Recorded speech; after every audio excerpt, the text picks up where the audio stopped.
Dance with the Millions. It's that world heavyweight flow. Championship belt wrapped around my waist, yo. I got that Ric Flair figure flow. Slam you on the pavement, that's why they call me Street Pro. Create heat on beat flow. Like Jordan after the second time he three-peated, folks. Get ready, set, let's go. Fight toe to toe, release the flow created by this mic pro. Lights, camera, get low. Action pack, back to back. In fact, this monster will grow. Y'all better let him know. Man with the master plan, and you have no need to know. Hot like winter cold.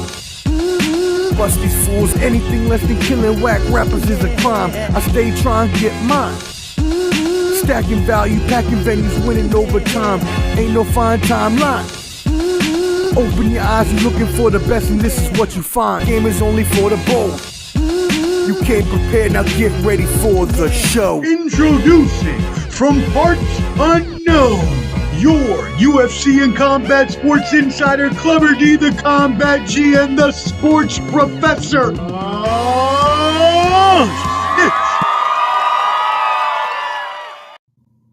Yo, what up, friends? You know what it is, Ballin' Buds, back with you again.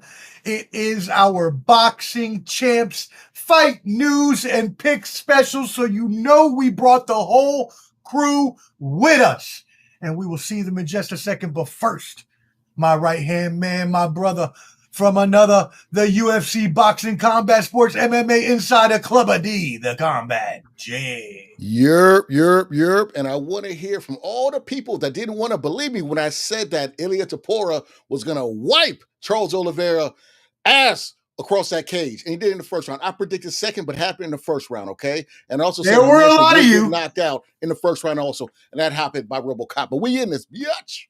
We here. There were a lot of them, Clever D, that were going against your prediction there in our stream. I remember it being very Oliveira heavy. Yeah. And it turned out that you were wrong and Clever D was right. So there you go. That being said, make sure you subscribe to Ballin' Buds, BALLANDBUDS. If you're watching on any of the other channels that we're going to bring our guest on, we really appreciate it. Hope you subscribe and hope you enjoy our content. There's a QR code up there. It'll help you get to all our channels, YouTube, Instagram, Clubber D's YouTube, TikTok, all that good stuff. Cool. Sure. All right. Hit that like button, whether you're watching now or on the replay, and let's go ahead and bring in the crew. All right. First of all, we got to recognize that he is the funding behind the whole organization, the shadow behind the mask, the networker of all boxing networkers, the man that has to leave us because he already has 18 more interviews set up tonight, Skywalker Boxing Media. Hey, what's up, guys? Salute. Brother. Pleasure being here. Love doing this. This is a great idea. We come together every week, and this is a big boxing weekend. We got a lot of great fights. We got too many to talk about tonight. And I'm Skywalker Boxing with Team Mo Boxing, no problem. Check us out on Instagram, Facebook, on all platforms. And you guys follow Ballin' Buds. And Clubber D got a YouTube channel. You guys show some love. If you're out there following me, follow them. Appreciate you. And, let's keep this show rolling every Thursday. Now, may I ask you to pull down that camera so we can see that beautiful face? Or are you? Okay, there we go. Damn, Not that far. Calm down, pause. All right, cool. Thank you for that. Yes, make sure you tap in with Mo Boxing, no problem. Skywalker Boxing Media, and on Facebook, Skywalker Boxeo. And then coming up next, he wasn't even supposed to be with us. He said, I'm not even supposed to be here tonight. He had so many boxing things. He had a boxing sparring group. He had an interview. He was going back in time to go talk to Joe Louis. He was doing so many things tonight, but he blessed us with his presence instead. The foremost boxing historian. You better step up your game if you don't know him and get with him on YouTube to know all of your boxing history. Josh from 86 Boxing. Salute. I appreciate the introduction right there. Much love to you. Happy I could be here. And hey, boxing is history, baby. That's right. Yes, there you go. I like that. All right, tell them where they can find you at. What are your channels, my friend? At 86 Boxing, pretty much everything. Come on, we can dialogue. I thought you had more than that. I apologize. I thought. Yeah. I thought because I always see so many 86 boxing profiles when I go to like tag you, so I'm like, all right, he has a lot going on. And last but certainly not least, I just like introducing him last because it's the best of the introductions, the way that Clubber D gives him the intro. So I'm going to pass it to you, Clubber. Who we got coming up? The one and only, the man known from Utah to Minnesota to Guam to Ghana. Heavy on the poppy. So, oh shit! Hey! Oh no, I was right. Heavy on the No, you were poppy, right. light on the yayo. Poppy Chunyayo. I thought I was in my head too much. Yo, what's cracking, y'all? That's hilarious. Listen, I'm gonna let you get away with that one, but the joke bag is full tonight. So listen, man. Y'all can't find me nowhere because somebody's mama's my secretary and she took the day off. Oh. No, for real though. Find me at Papi Chunyayo on Instagram. Big things coming. Let's get it cracking. All right, cool. Well, I appreciate that. If y'all didn't see the technical difficulty we just had right there, a little glitch in the matrix. Josh, would you mind if I did I download the wrong one? Did you send one to me with the transparent background?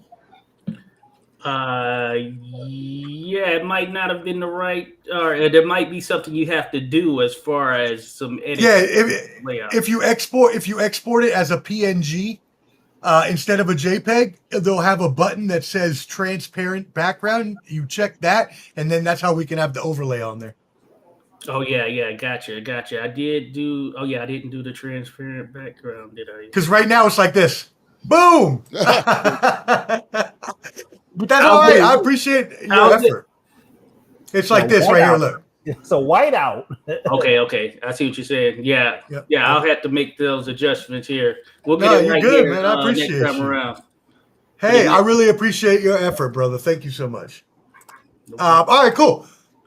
All right, brothers. Well, again, we are back another week for some huge fights. I mean, the next few weeks is just astounding in the amount of boxing talent that we are going to see hitting the ring. So first of all, before we actually get into the fights, we're going to give you all the fight picks. Let's first of all just get into a couple of bits of news.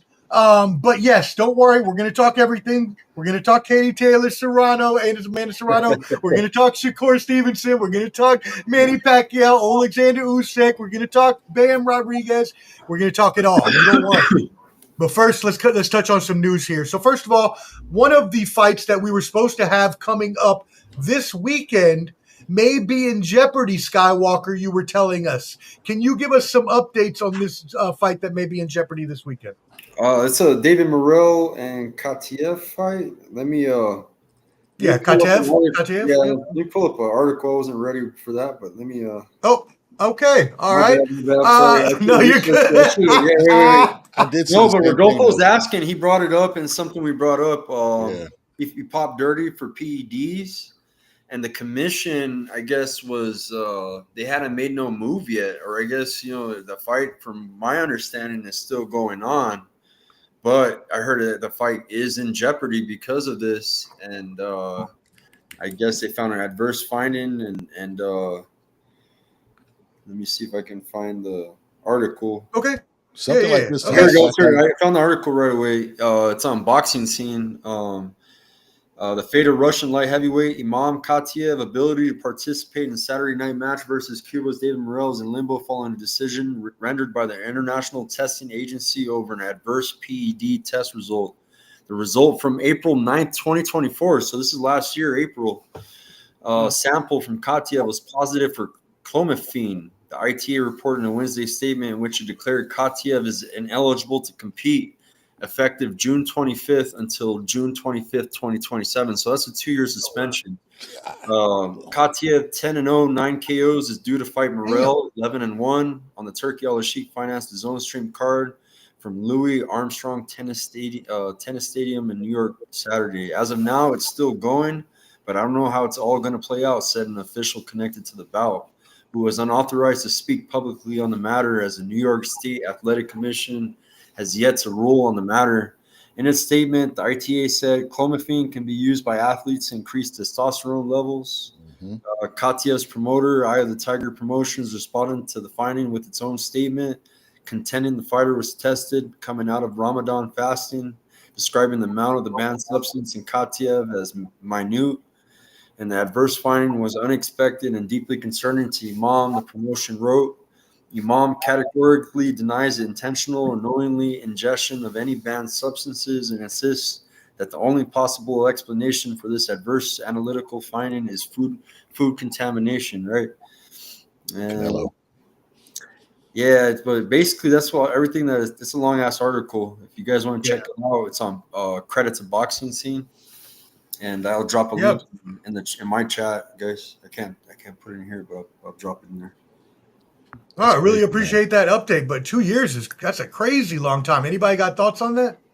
It reminds me kind of what John Jones when they had to cancel that UFC event and they had to move it to, I think, from Vegas to California. I don't know if it was Chael Sonnen, but I remember something similar like that happened in UFC.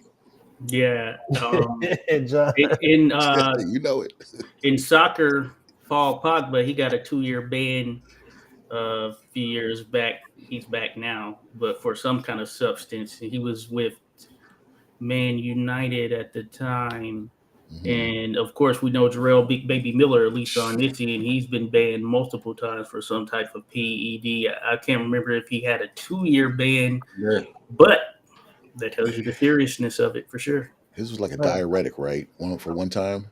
That's how Ruiz got a shot, remember? Another motherfucker cheating. Another motherfucker. This time somebody blaming it on God. Like, just what we do, we blaming it on God now. Bro. Like, come on now. What are we doing? Yeah. Man, listen, bro. What I know is some people have popped hot and have been able to fight. This might be like the first time it's actually gotten stopped prior to the fight actually occurring. So if they stop it, then hats off to them. That's the right thing. But if David just want to fight him just to prove a point and give us all some entertainment and still get the check, I'm cool with that too. But we gotta drag homie. He gotta get drugged, just like everybody else that been cheating. They gotta get drugged. We need that walk of shame. You know what I'm saying? You needed to get stronger. Yeah. This how to move your feet. Fight's coming up. What happens if this fight goes through? What will that say about whether people think that dirty game? There's people who got to fight in another country.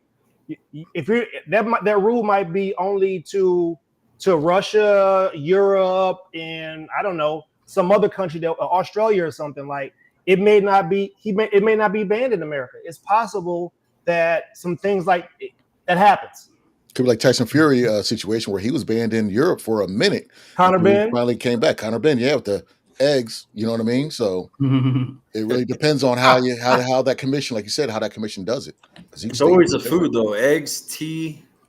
You know what I'm saying? It's always something you can ingest that may get you, but you conceivably not know that it was in there just conviously. Okay. All right. What if cool. Somebody, and maybe she had a testosterone and he they put that jugo, it's like the juice, you know what jugo is, it's like your marinade for the meat. So marinade, bro. That's how you getting it. That's how you getting it. We're gonna get into another PED story in just a second. Let's hit these comments though. Salute to Rodolfo, been out here commenting. We appreciate you shouting in. Said 4 years for the Jarrell sentence. That was crazy. Salute to Picasso as well. Appreciate you. And yes, we just went through that question, so we appreciate that as well. What else we got going on here? Salute to Josh Taylor. Appreciate you tuning it in. The fighter, and as well. Andrew G as well. I wasn't sure. I mean, all the special talent. You never know. He could be listening. Love it. And then finally, we got let's see, Justin James. Thank you, brother. It is going to be a hell of a fight weekend. Yes, indeedy. All right, cool. Let's keep it. Oh, we got one more. Yep, Rodolfo came back in. Oscar Valdez's tea excuse was hilarious. Yeah, that's right. I forgot about that one. Wow. Ryan Garcia said 3 or 4 different things. Oh, ashwagandha, Supplements. I sucked it out of Oscar's booty. Oh wow! Hello. Speaking of Oscar, well, hold on, don't get there yet. I'm about to get there. First, let's talk the Eddie Reynoso story since we were talking PEDs. What is this that you hear word about Eddie Reynoso having another fighter in his camp with this Clubber D? Yeah.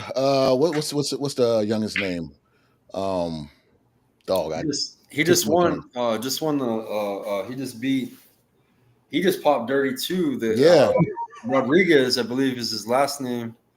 And the dude had no answer to that left hook, and then it's one who beat that Griffin guy. Yafai, no, he beat Yafai. Galal Yafai. Galal Yafai. Okay, go back. Let me go to his boxer real quick. He just beat Galal Yafai. Oh yeah. I know what you're talking about. Yeah, it's not Francisco, is it? It might be. I know. Yeah, Francisco Rodriguez Jr. So, raising that ball. So we got 7 affiliated fighters. It's because he's been in the game doing his thing. He's well traveled, but that's interesting. Especially coming off of Jaime Munguia like a month ago with his stuff. It's very interesting, I will say. I feel like the FBI should be doing an internal investigation about the goings on at that gym. Hey, if that was Emmanuel Stewart, woo! They flip everything upside down. We're both back. Josh Taylor shouts in, I haven't heard much about Dimitri Bivol lately. What you think about this new GOAT? I was pulling that fight. That fight was supposed to be in November, actually. Is what I was hearing there. Might be on Turkey Al-Ashish if he wants a trilogy with Bivol and Better BF. I haven't heard anything either. But, there's also Caleb Smith sitting out there who had a good performance over Joshua Buatsi in terms of getting that win. But we'll see, But it seems like a trilogy might be what's likely. But it's beefing because he wanted Benavidez to kind of wait and let them do the trilogy. But the WBC just said, yank, give me that belt, and gave it to David Benavidez. So that's why he's fighting Yard now. I figured David Benavidez, since he's used to waiting for that belt, he could just let them finish this and then get the winner. But I think the term GOAT is being used a little too loosely. I thought he was being sarcastic. Greatest of all time. I thought he was being sarcastic too. I was like, I don't know, but I hope so. Right. We're a little loose with that. You know what I mean? Not the way his ex act. I don't know where he to go. Yeah. Oh yeah, Josh is being sarcastic for sure. Yeah. Cool. Because I'm a Josh as well. Yeah. Wait, did that actually happen? I don't think that actually. I think has that actually happened? That hasn't actually happened. That actually hasn't happened. Someone has. No, because I was saying the joke. Saying no, that's what I thought. Oh, okay. Okay, so maybe they think you were being serious. Okay, got it. Yeah. I was like, that didn't actually happen, right? Like, oh my God, how crazy would that be? Why ain't supposed to be around? Yeah. You go down to perform some fellatio, all of a sudden you coming up looking like Brock Lesnar. Yeah. Hell, having a bump on your bicep. Like, oh shit! Shout out Gray Fox. Gray Fox, what's going on there, buddy? We appreciate you as always. Thoughts on Manny's issue about PEDs? This comes from Jose Maname. What's his issue? I do not know. I haven't heard.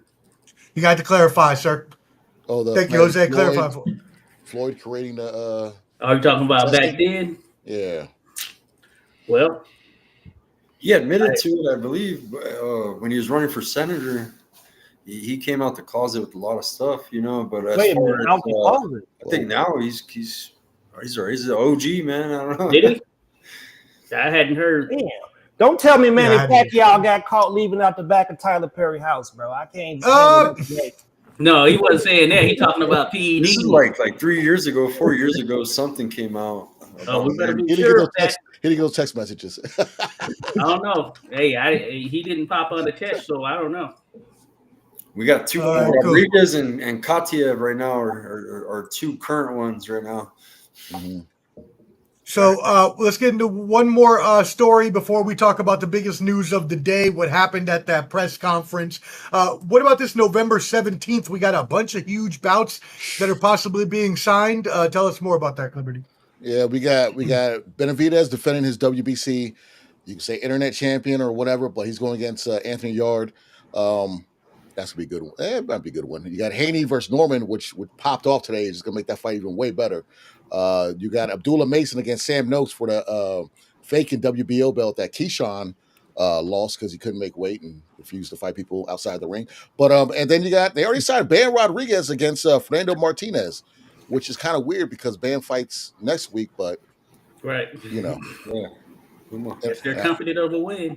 Yeah, pretty much. Putting the heart. Anybody before the horse. Anybody got thoughts on that? Go ahead. Those are good fights. Those are good fights, decent fights. I know there's some other ones on there. I thought that card, as it's shaping up, it should be pretty solid. Benavidez Yard, very interesting. I like Benavidez, but I think Yard will put up somewhat of a fight there. It'll be interesting to see if it lasts the distance. I'm thinking not, but time will tell. Now, Norman Haney, of course, we know there's a video floating out there of a little skirmish between the two teams and things of that nature. But that being said, what I also took away from that video is Haney is bigger than Norman. He's huge. Crazy. Oh, wow. He's like, when I saw them face to face, like Haney was like, I was like, whoa, is that the... I don't know. So that makes things interesting right there. So you have to wonder, okay, Haney boiling down to 135 at one point, now 140, but 147 seems like it's not going to be an issue whatsoever weight-wise.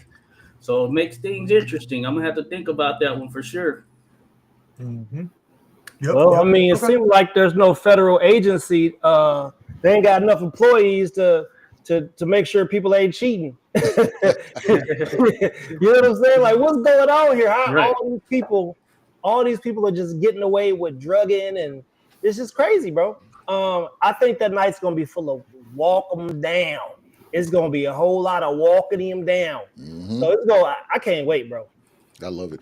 I can't wait. Walking him down. Says Bam is fighting everyone. I don't even think he's 25 yet. Yeah, he's that dude. He's that dude. Hey man, seems like people with a whole lot of vowels in their name get caught cheating. You got a lot of vowels in your name. I don't even know what that means, but it just sounds funny. I know what it means.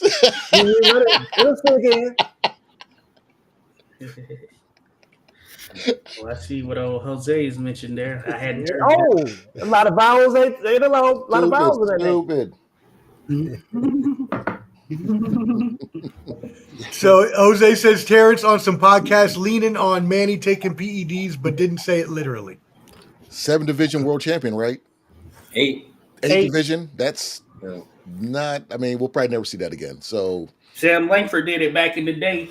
He rose up through the ranks, but he was a little bit bigger than Manny Pacquiao. But the difference is Sam Langford, when he went up, he took his power with him. Very different. Now, as it relates to Pacquiao, he did start out in a pretty small weight class. I think Doug Fisher made a good point of having seen him back in the day. Then he was basically starving himself. He was smaller then when he first started out. And some of that was attributed to just he was in poor condition. Just he's trying to come up from a poor situation now. But then you got to think as he was rising through those weights, putting on weight and things of that nature, it gradually moved up. It wasn't an overnight shift, it was a gradual thing. That being said, I mean, you can't put anything past anyone, but until I see proof, I can't say it for certain. Okay. All right. It's hard for me to say. I mean, there's a lot of stuff with his fights. Cause like when he fought Cotto, that was at 144. He kind of drained Cotto for that fight, and got him up out of there. And then when he fought De La Hoya was he had to take. He saw the IV stuff in his arm, the mark. So they knew he was drained also. So I mean, I don't know. He didn't lock. He wasn't really knocking guys out like that at 147 and 152. When he fought Margarito, I think it was at 152 or something like that. And he sat one time on his behind. Yeah. Yeah. He did. One time. Ricky Hatton. But the way one time backed up out of there with his hands down. Yeah. Sat him down. The hairline went further back. So I don't know, but I remember when this was the discussion when Manny Pacquiao was there in his prime, and did the whole I don't want to do a blood test type thing. So I don't know, it's crazy.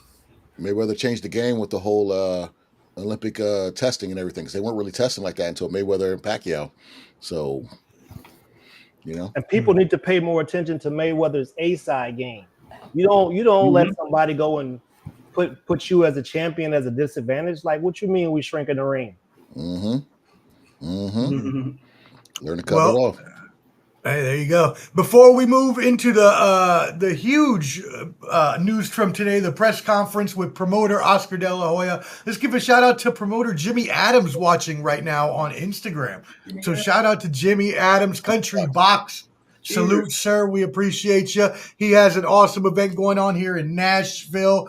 Oliver McCall, Shannon Briggs, new fighters. Well, they're old fighters, but new to Nashville. And a bunch of other ones. Evan Holyfield, Sergey Derevchenko was there this past time. It was an awesome event. Make sure y'all check out and support Country Box. Appreciate you, Jimmy. All right, cool. What about this press conference today? Holy cannolis, it got wild. Oscar De La Hoya and Berlanga started going at it after Berlanga, which I didn't know when he turned into Bad Bunny Light or something, because I don't remember him running around with Louis bags and a tattoo on his neck the last time I saw him. But whatever, we all grow and evolve. So he started trying to treat Oscar like a stripper, as we all know from Oscar's past. I don't even know. I want to start. Poppy, you're the one laughing the most. I want to start with you on this. No, don't get to me later, bro. I can't. It's too much on me right now. All right. Clever D, let's start with you. What happened today at the damn press conference? Long story short, I mean, Berlanga, he was doing his best to belittle Hamzat, and then he just went at Oscar. I mean, even Shakur told him to shut the hell up. I mean, but he threw a wig, a bra, a belt, a thong, started throwing money in there, told him to strip for him. I mean, I said, Lord have mercy. The thing that got me was Oscar's rebuttal. The fake jewelry is hilarious. And trust me, I love the but when did Puerto Ricans need a passport? How are you calling a fake Puerto Rican? Never. Passport. Like, I don't know what the fuck Oscar De La Hoya is talking about, sir. But we do not need it. We are American citizens, sir. You asshole. It was hilarious. It was just hilarious. He might be right. Motherfuckers is getting deported. People are losing their status on paper. He might be right. Like, he might be right. Hey. That's a good point. He might be right. Oscar gonna put on everything that got thrown at him. He gonna put it on. He said I got one on for you right now. I'm like, whoa, Paul. He said it was 15 years ago. Who cares? I changed. I got money. He got some fishnet draws on right now. Skywalker, what you think about Oscar and his performance today? Oh, it was wild, man. Oscar was starting his shit too. He started with Berlanga. He had his jeweler come in, a world-renowned jeweler, tested Berlanga's ice. The ice was fake. Wait, for real? Yes. That's great. That's tremendous. And then he started throwing the fish nets at Oscar and throwing the money and shit. And there's another video of Eddie Hearn just picking up the money and making the stack for himself, bro. He's like, hell yeah, he's throwing the promoter some extra money, huh? So Eddie Hearn was picking up the money. It was just wild, man. Wild. They really sold the show on this event, man. If you're gonna be stupid enough to throw your money around at a press conference where there's a bunch of people that all they want is money in their pockets, well, you're not getting that money back. Is that right, Josh? Am I right about that? I would say so, and I usually don't watch the press conferences, but I just so happen to tune into this one. So I tune into some here and there. And typically when I tune in, it's at the right time. When I tune in at the right time, because I found it to be pretty darn entertaining there. That I think that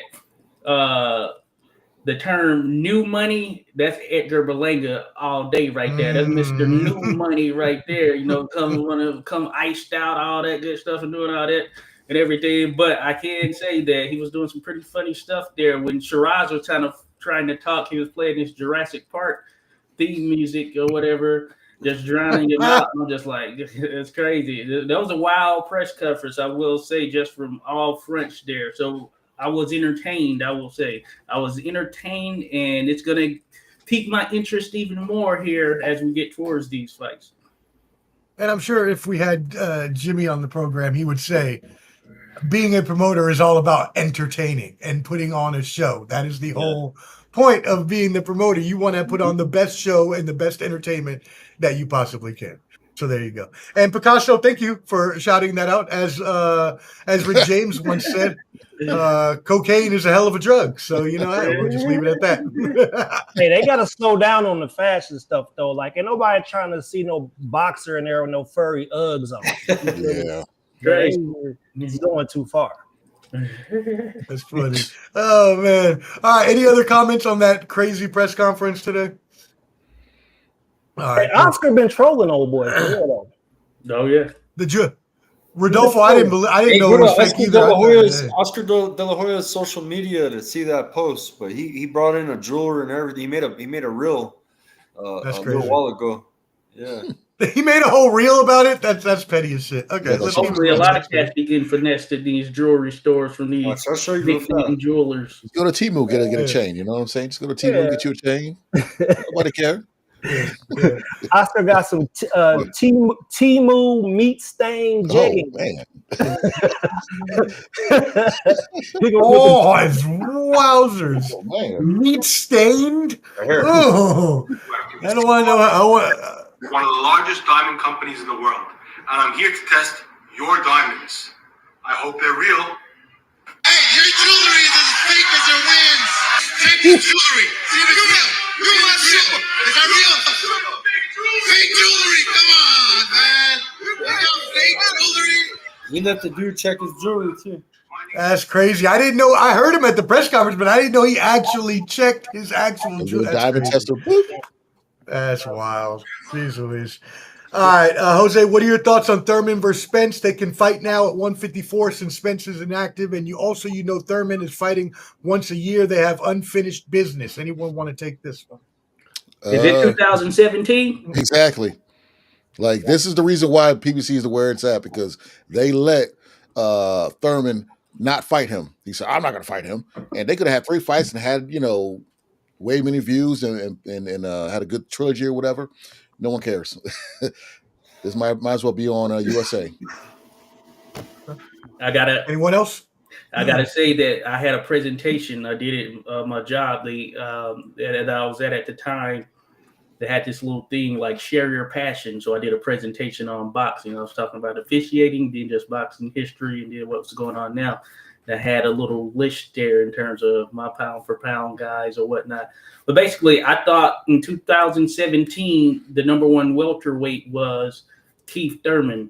Mm-hmm. And that was the same year that Spence went over there and beat Kell Brook, right? So yeah, that fight, we're so many years removed from it now that it's like, I don't know, pulling on a string that just kind of takes you back, and we don't get the best of what each of them have to offer. A lot of interactivity in between that.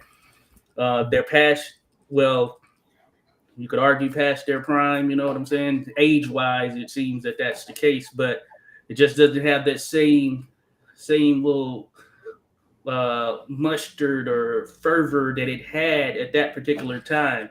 Now, I'd watch it, but that being said, hard to say what we're going to get because Spence, I don't know, if it was in 2 years now, something like that. Since he's been in there. July 2023. Yeah. July 2023. And then we know Thurman over the past 5 years, he might have 3 fights or something like 3-4 fights maybe. So very interesting, but I would watch it, but I wouldn't expect anything spectacular. Would you pay to watch it? I'm expecting something spectacular, like I always say about Earl. That mouthpiece coming out.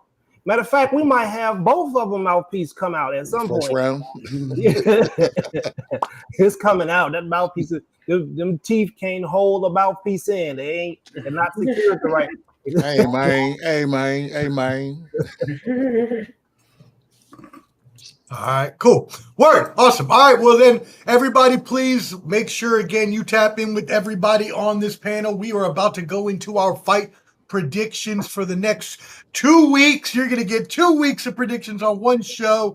But, again, please make sure you tap in with everybody. I'll put a banner at the bottom so you can go subscribe to everybody's YouTube channels and Papi Chunyeo on Instagram. So please support everybody on this panel. Word. Let's move it into this weekend. We're going to save my girl for last for the weekend. So we'll start first with, do you want to, we'll start, you want to just do the full girls card first by itself and then move into the men? Is that what you want to do? Ladies first. Okay. Perfect. Let's do that then. All right. I'm going to start from the bottom up on your fight pick sheet. So everybody, if you're in the Boxing Champs group and you're watching this now, we are going off the fights off that list. So if you're looking at the women's card, I'm going to be going from the bottom up. Cool. So the first one is Chantel Cameron, 20-1, 8 KOs versus Jessica Kamara, 14-4-1 with 3 KOs. This is 10 rounds for the interim WBC junior welterweight title. Josh, start us off here. What do you think on this bout? So I think this is actually a pretty decent matchup, actually. I know both of the fighters there. Chantel Cameron, her only loss is coming to Katie Taylor. Kamara, she's lost 4 times, as mentioned there, but I followed her for a good bit, and the thing that stood out for me in a title shot against Kelly Reese, shout out to Kelly Reese, I thought that Kamara edged it. It was a very close fight, but ultimately it went to Kelly Reese, so no shame there. It could have gone either way, but Jessica Kamara, she's been on her game and really dialed in.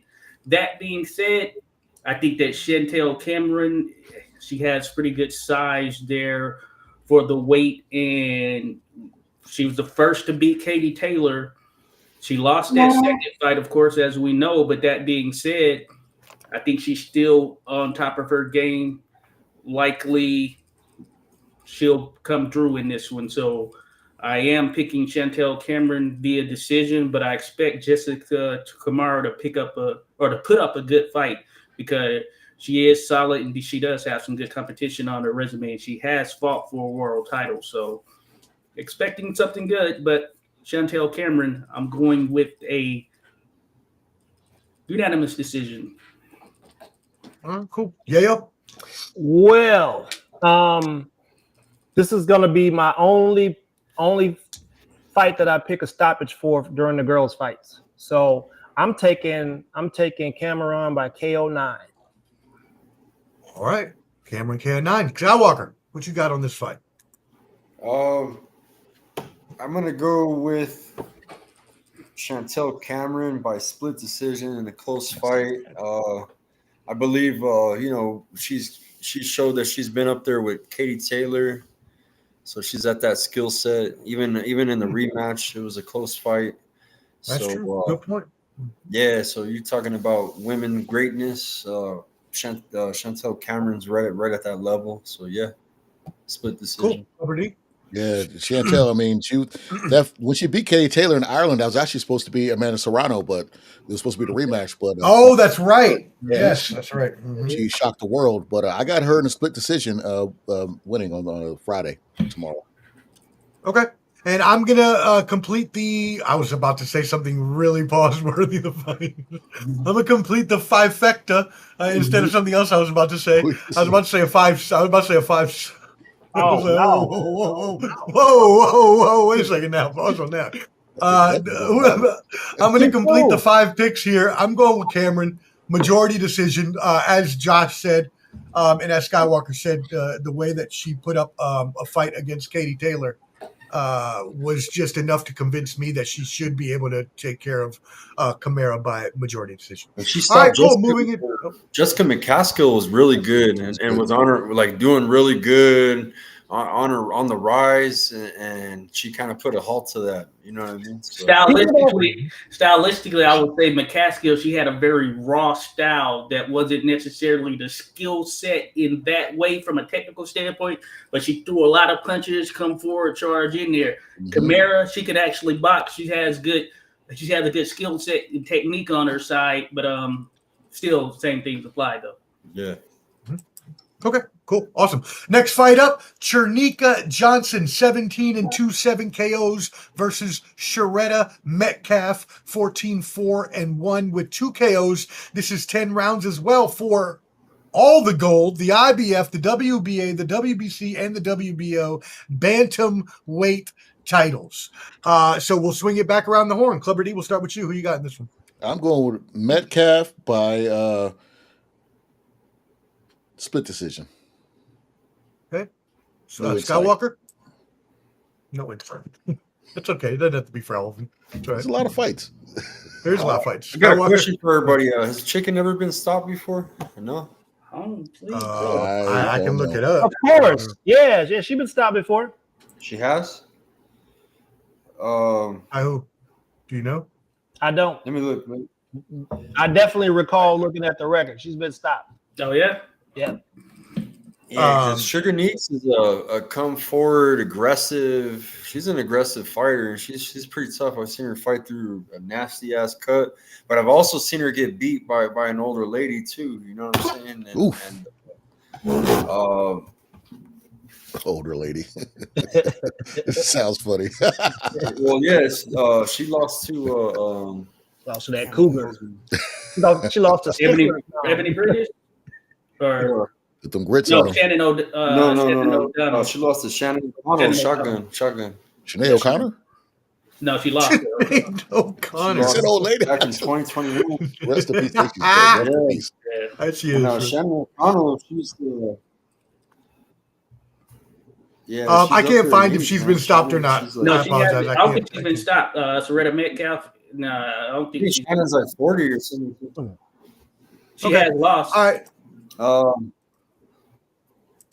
Well, Neeks by I got Sugar Neeks by split decision. Okay. All right. Cool. Yayo. I got Johnson by split decision. All right, Josh. Though I will say this, I follow Chernika Johnson on Instagram. That she puts in that work, holding it down out there. Yeah, Australia, what it is, right? But that being said, man, I thought that she lost that first fight to Nina Hughes, but she came back, redeemed herself, and she won the first fight as well on the cards. It was a majority decision, but I thought Nina Hughes did the better of the work just from my vantage point, but I wasn't scoring it. But she righted the ship in a more definitive way this last time out. And I think I do like her stylistically and all that stuff, but I feel like Metcalf, she's long, lanky, she can box. She's probably going to be working behind that jab, so I'm going split decision. Metcalf, shout out to In the Ring with Christine. I know who works with her there as far as training, all that good stuff. She might be her manager or something of that nature as well. So I'm going with Metcalf. Hopefully it's a good fight, and it should be stylistically speaking. All right, you're the only one going with Metcalf. So the outlier here, I am going to go with Johnson in a majority decision here. So no insight. I like that, no insight. All right, moving on to the next bout. Josh, we're coming right back to you. Savannah Marshall, 13-1, 10 KOs versus Shadasia Green, 15-1. I like that name. That's a badass name. 15-1 with 11 KOs, 10 rounds for the Ring, IBF, and WBO super middleweight titles. Who you got in this one? Hey, you know what? I should have wore my Savannah Marshall hoodie. It's downstairs. I didn't put it on. If I'd have known, I would have put that on because I'm rocking with Savannah Marshall, no doubt. I think that she has the power. She has the length. Green, I think some of it was kind of smoke and mirrors as far as that start in the competition she was going to get and getting some of those stoppages that she's got. But I think Franchon Cruz showed that there are some levels for sure. And I think that Savannah Marshall is a level above Now, Green has redeemed herself since they lost to Franchon Cruz, but I don't know if she's done enough to be able to overcome Marshall. If she does, I will be surprised. I will say I will be surprised. So I got Savannah Marshall via unanimous decision. All right, cool. Yayo, what you got? Hey man, I'm pretty sure it's Shadesha. Some reason y'all be over pronouncing the vowels. Y'all be adding What did I say? vowels. What did I say? Shadasia? Shadasia. I say Shadasia. Well, I mean, I gave it a little Puerto Rican flair. What you want from me? I wasn't being in a hurry to roll their R's around this. Oh, that's a beautiful name. Yeah. Shots fired in this No, man, listen, man. I'm with Josh on this one. I just think there are definitely levels, and I believe Savannah Marshall she has some incredible experience, and I think I got her by split decision. Like I said, I'm not picking anybody else by stoppage because I get burned there. So I'm taking Marshall for split decision. All right, before we move on to Skywalker, we got to give a shout out to our brother, the one who runs the whole Boxing Picks group, does an amazing job every week, keeping scoring, making sure our fights are put in, hitting us up when we forget. I mean, come on, champ, you put in so much work. We appreciate you. That Yale men's work. I was early. I was early this time. Me too for a change. So if anybody actually wants to get in this group, let any of us know. You're watching us on one of these channels, so please let us know. It is a Boxing Picks group. It's very easy. You don't have to be a boxing expert. It's just picking the fights. It's to have fun. It's free, and you can win some money. So hit us up to get in Champ Ross's Boxing Picks fight group. All right, holla, champ. Thank you for tuning in, brother. Picasso, let me catch up on some comments. My opinion on Spence is he's a body snatcher style, but he needs to be quick on the jabs and build up to the attacks on the body. Follows that up with, I know a guy that gets hit in the face a lot, but he knows how to set up a vicious attack to the body, and he did it to me when we were playing around in the gym. Pause. Wowzers. Wow, brother. I don't know you want to say that out loud, my friend. Over there. Oh, come on now. Come on. You be doing that jiu-jitsu. What type of gym is that? That's the same. So we can stay away from that gym. What's the name of that gym to stay away from? Oyster. They all got jokes. It's like Diddy ran down on a dude at the gym. He tapped out by the Punisher. The Punisher. Yo, did you see his outfit, fam?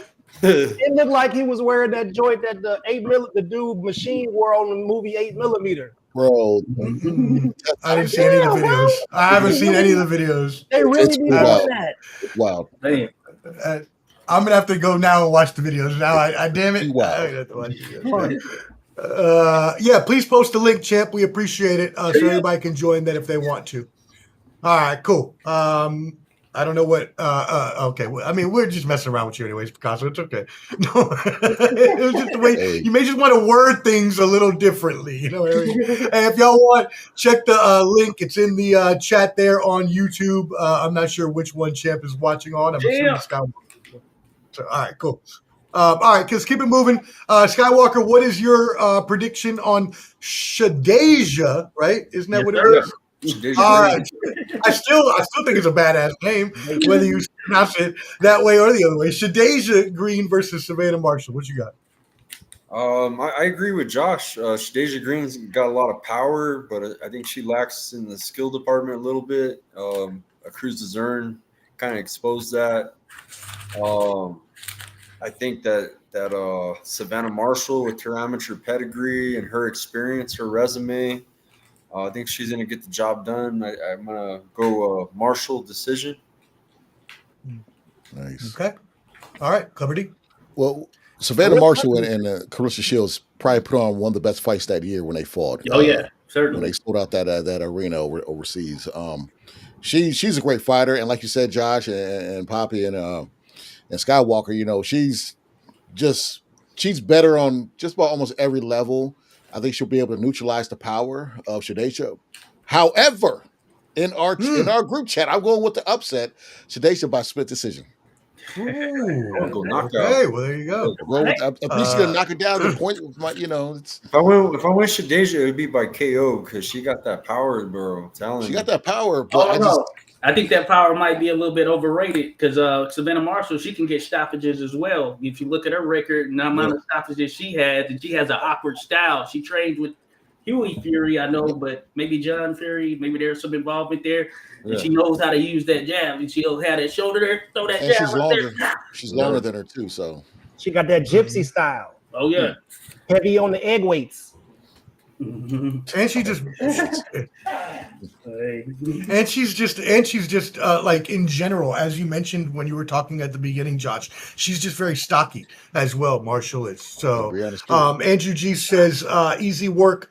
Marshall. Champ Ross says Green fights like 3 minutes round fighter, not enough activity for 2 minutes. Does she fight? She fights like. Yeah. I got you now. Sorry, she's not. Sorry, she's you need an S on there. You got that active. You need an S on there. She's looking at drop a bomb on you. She's like a French. She's like a female Francois Bosa. Okay, Got it. All right, cool. Well, I'm gonna go with Savannah Marshall here. I do, no matter how badass I think Shadesha's name is, what it is. I've only heard of Savannah Marshall being really just dominant in it. So okay, all right. Well, I believe you. All right, I'm going with. I'm not getting in trouble. Savannah Marshall by split decision.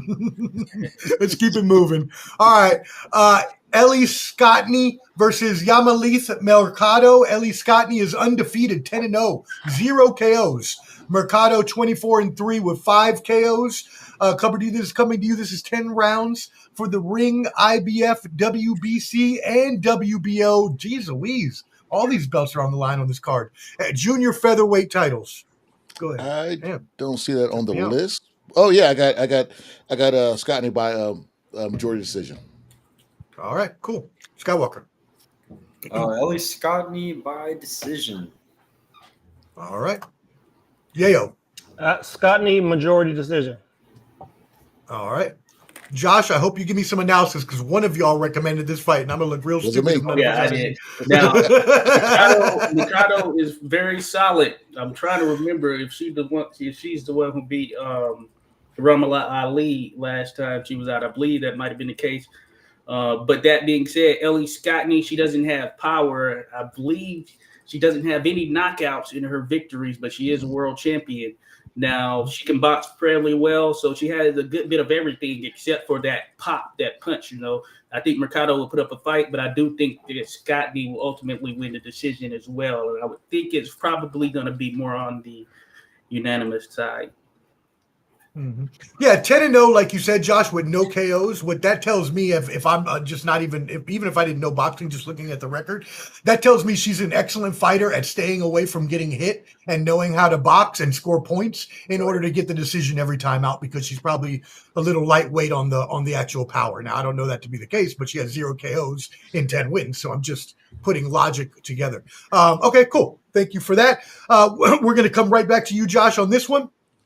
Alicia Baumgardner, 15-1, 7 KOs versus Jennifer Miranda, undefeated, 12-0, but with 1 KO, so another kind of lightweight good fighter. 10 rounds for, again, the IBF, the IBO, the WBA, the WBC, the WBO junior lightweight titles. Josh, who you got in this? Oh, yeah, and this is one where I don't know Miranda. I remember when I saw the name. I don't think I've seen her, but, of course, I do know what Alicia Baumgardner brings to the table. In my pick, I went with Baumgardner via decision.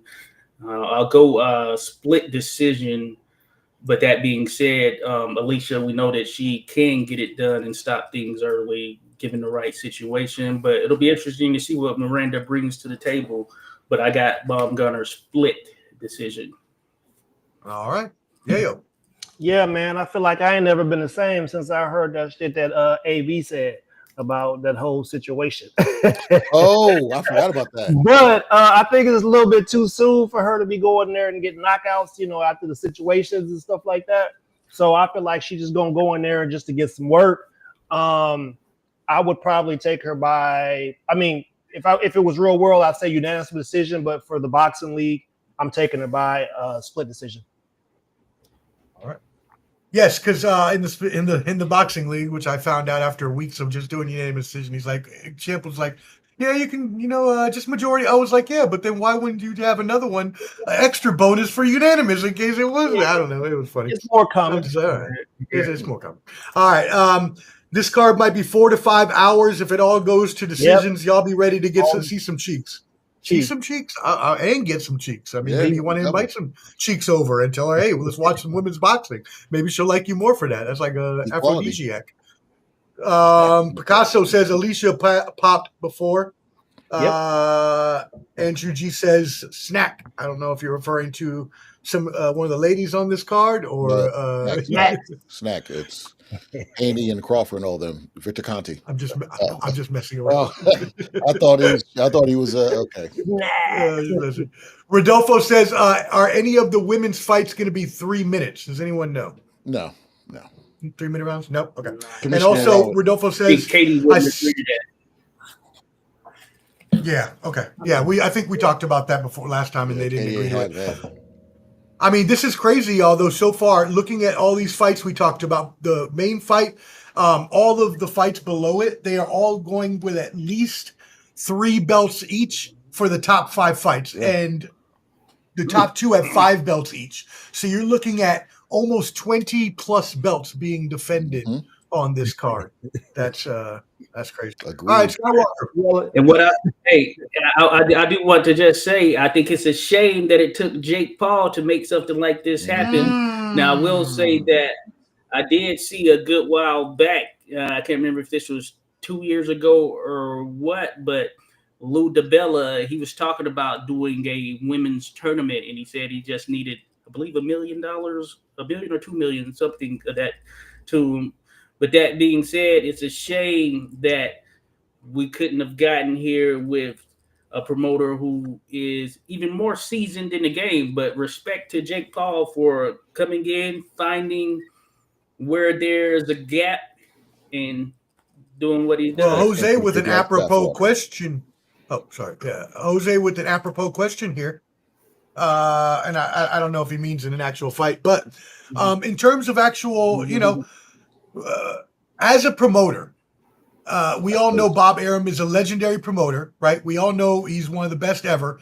But Jake Paul has accomplished a lot in his first few years, a hell of a lot. Could we see him having a legacy such as Bob Arum if he were to continue to do this, the rest of his life as successfully as he has so far? No, Cumberdy, you don't think so? I fight a Muhammad Ali, fight a Mayweather. No, it's not happening. You're not going to find those. Man, hell no. Not even close. Like, where's the puppet? Man, okay, I need the puppet. We got to stop saying that dude's name amongst real, legit boxing. Yeah, like he don't belong. He doesn't belong in the. Like his name shouldn't even be mentioned around legends like Bob Arum. And if you want to say my man is like the WWE style entertainment king, because he is putting the cheeks in the seats. So you got to give him his credit for selling these arenas out, but he's selling it out in a weird way. It's off. It's awkward. The energy's wrong. You know what I'm saying? It's like, how are you the host of every event and everywhere you go, and all everybody does is boo you? Yes. You don't belong in the conversation. But, however, unfortunately, you got to get Mickey Ficky some credit, man, because he is putting the women on, and he's doing. And this is a black eye for boxing. Like, they making this feel like a participation awards fight. Like, how is there 20 belts on the line in the first 3 or 4 fights? How? Like, where has that ever happened before? That's like those it's are showing that the issue with the issue in women's boxing is finally getting on a level where it's getting more competitive. It's kind of like women's college basketball. No one cared until it was like the Elite Eight, but now there's some teams better. There's better schools, so it's like, okay, maybe I'll watch the Sweet 16 and things like that. So they're finally trying to get more girls off their butts in the box, So I see the good in Jake Paul, what he's trying, but he's doing it, like you said, in a villain role where people are just tuning in to see him lose, but he's still showcasing, like Tyson would showcase Christy Martin or something like that. So He's setting up nursing home scraps. Yeah, pretty much. But hey, well, I will say, that Jake Paul Bob Arum question from a promotional standpoint is like apples to oranges. Bob Arum, legend in the game, has done some of the biggest cards, period, and is still one of the top promoters. But what I will say is Jake Paul, he seems to do it right in terms of getting these cards together. And I think some of that he works with another guy. I can't think of his name. So it's not just him by himself. And he does have a means for which he can carve a path as one who pushed women's boxing to a level that's even higher than it had been previously if he keeps this up, because getting them on the likes of a Netflix where all it takes is a subscription. I don't know what the cheapest one is, maybe like $10 or something like that. I think that is a game changer in some sense, and that helps put more eyes on them so people can see, okay, we do have these elite women out here doing their thing in the sport. And that Netflix thing didn't work out too well when they were streaming. It shut down a whole bunch. And I'm gonna tell you what that one dude and Mr. Bob Arum got in common. They both pirates. They stole it. Jake Paul stole boxing from the real boxing fans, and Bob Arum stole Top Rank from Muhammad Ali. I'm gonna set the record straight. Most of y'all who was watching Ali fight when he was growing up didn't like him because he didn't go to Vietnam. So I'm gonna keep it real all the time. That's true. That's true. Yeah, he became more popular in the aftermath of his career, especially after that 96 Olympics. I think it was Atlanta, when he lit the torch right there. People hadn't seen him in a good long time. I think it was 96, right? 96, yeah. So, yeah, that is true. But he was sort of a villainized individual when he was competing there for sure. But he put on a hell of a fight on a number of and then you see the corny stuff where they try to make Nico Ali like, oh, they keep saying Muhammad Ali's name as a familiarization. He need to go join. Right. He need to go join the old boy with them. That's Nico Walsh. Nico Ali Walsh. Yeah. All right. Nico clout Walsh. chasing. Seems like a lot of people from from Top Rank do a lot of clout chasing. Yeah, you're never gonna hear a disagreement from me on the type of person that Jake Paul is. And yes, I agree with you all. He's should never be mentioned with legends, but we do have to give respect for what he has done so far for the women. At least. Sure. So thank you, Great Fox. Yes, he has. And then Champ Ross says only girls missing from this card, Shields and Fundora. Hopefully they can jump on the next one. All right, Skywalker, let us not bore you over there. Come back and give us your fight picks since you're about to fall asleep on the couch. Oh, I was waiting, man. I know. I'm just messing with you. This girl from Spain, I don't know any of her opponents. I was checking on her box rec, and Bumgarner's been tested. Yeah, she had a real good fight against Mayer. You guys remember that was a great female fight. But yeah, I got Bumgarner by stoppage. Actually, I think she's gonna use those muscles and get a stoppage. I'd say round 7. Yeah, there you go. All right, Clubber D. Skywalker, how dare you? I got Bumgarner round 6. One up you. Oh, another stoppage. There you go. All right. Well, I did not know the girl either, Skywalker, who Miranda was, so I only know Bumgarner, and I just went off the fact of how well I know, how good of a fighter I know she is. But I did see the undefeated record of the other girl, so I figured she would 38. She's 38 years old. The other girl. So. Oh, I did not. I didn't know that. That's a little. Yeah, she might get knocked out then. I don't know, because Bumgarner only has 7 KOs, so it's only half the time that she knocks somebody out. Miranda, by the way, she looks like more of a pace herself, stay away fighter too. So I'm going to go majority decision Bumgarner, but y'all almost got me to go KO because I started thinking stoppage. But I'll go majority. Yes, I seen Bumgarner make a girl get stuck in time. I think it was it Harper when she fought? Was she hit her? She just Terry Harper. got stuck. And I like Terry.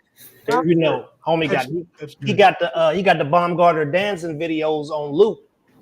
Make a boomerang out the Ball Brothers and Dana White learned how to be the villain from the Mayweather gym. Dana White's a good promoter too. On the UFC side, very good promoter. I like what he's doing Canelo card too. He's letting Canelo and Crawford do all the talking instead of some of these boxers like Eddie Hearn do all the talking at press conferences. Man, all them dudes are just real good at running plantations. Yeah, pretty much. We had Al Heyman, but Al Heyman don't want to be in the spotlight. So Don King is the GOAT. He was the one for us. Yayo always bringing us back down to earth for sure. All right, let's move into the main event of Friday night. Is Alicia still trying to fight Clarissa? No. Does anyone know? No. The weight difference is pretty dramatic, and now with Clarissa at heavyweight, definitely not going to happen. We'll come to a certain weight, and Alicia said, "Nope, not going to happen." And she got Papoose as a ghostwriter if she needed. She a boy. Fire up. That's crazy word. All right, cool. Let's move it into the main event of the weekend. The number 3 fight, the trilogy of these main event ladies. This has been such a good trilogy. I have loved every single minute of it. First of all, I'm not going to go away from my girl. I don't care. I'm going to be biased all the time with my girl. Wepa de Boricua. Amanda Serrano, baby, even though I can't roll the R's on her name. 47-3-1 with 31 KOs versus Katie Taylor. 24-1, 6 KOs for the IBF, IBO, WBA, WBC, WBO Junior Welterweight Championships of the World. Clubber D, we are starting with you. Who do you have in this huge? The first fight, I had Amanda. Split decision loss. Second fight, I had Amanda. I don't know. Was it split decision? She just lost. I think it was just straight up unanimous decision. I don't remember. But there was a lot of headbutting and a big cut kind of calls. Yeah. It was a decision. Yeah, I think it was. I think it was a split decision. I'm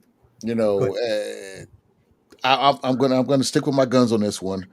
I just hope she doesn't gas early. Manny Serrano, split decision win. Let's go. All right, Amanda Serrano, split decision. Skywalker, who you got? If the fight can stay clean, credit to both these women. They're equal, as far as skill. It's one of the best matchups ever made in women's boxing, and shout out to both of them. But I'm gonna go for Amanda Serrano on this one by majority decision. Amanda Serrano. All right. Yayo, I wanted to see if I could get the image up, but I don't know. Go ahead, Yayo. Yeah, man. I didn't enjoy every single moment of that of the fight. If we being honest, man, this beluga whale forehead having girl, all she did was headbutt, bro. Like, yeah. So you know what? I gotta tell Champ Ross to switch it up, man. It just came to me. I think the fight is gonna be stopped. From Amanda Serrano is going to have a cut so big on her, she's not going to be able to continue. I'm going with a technical majority draw. Serrano, she's gonna rub that Salzone. Yeah, I'm saying the fight's going to be stopped early. It's going to go to the cards because until she ain't never learn how to do nothing else but run her head into people. And if you're asking me, she should have about 4 losses. She lost to Serrano both times. She lost it. They be just robbing people, bro. Like, for what? You know what I'm saying? Amanda Serrano, if you compare her record to Katie Taylor's record, they have done some legendary stuff for women's boxing when you start talking about Olympians and the first ones to win 3 or 4 different weight classes.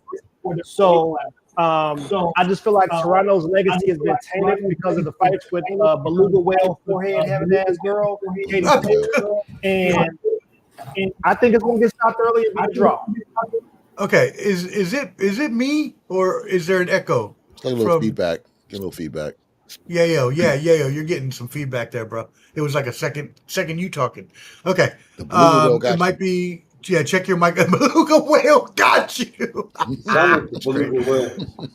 Oh man! All right, Josh, who you got on this one? Hey, so I thought that Katie Taylor edged it out in that first fight. Damn good fight. Second fight, I thought Amanda Serrano got it by hair. This third fight, I got Amanda Serrano via stoppage, 7th round. I feel like Amanda Serrano had her right there on the cusp in the first fight. Second fight, we didn't really see it as much. I feel like she's going to get the job done this time around. And we'll see how that wear and tear has affected either of them, really, or both of them. But I'm going to be the outlier because and I think this is what I said to Chad Ross as well. 7th round stoppage, Amanda Serrano. All right, 7th round stoppage, Amanda Serrano. I will now take that off, and so I can give my pick real quick. Look, when you're looking at Serrano and Taylor, they are going to put up an amazing battle that is going to, in my eyes at least, as we've seen in the first 2 fights, I come down to the end. I thought that Serrano could have got her out of there both fights at some points in those fights, but I just see how tough Taylor is and just how much she's not going to give up and how much she can take punishment-wise without giving in and without getting knocked out.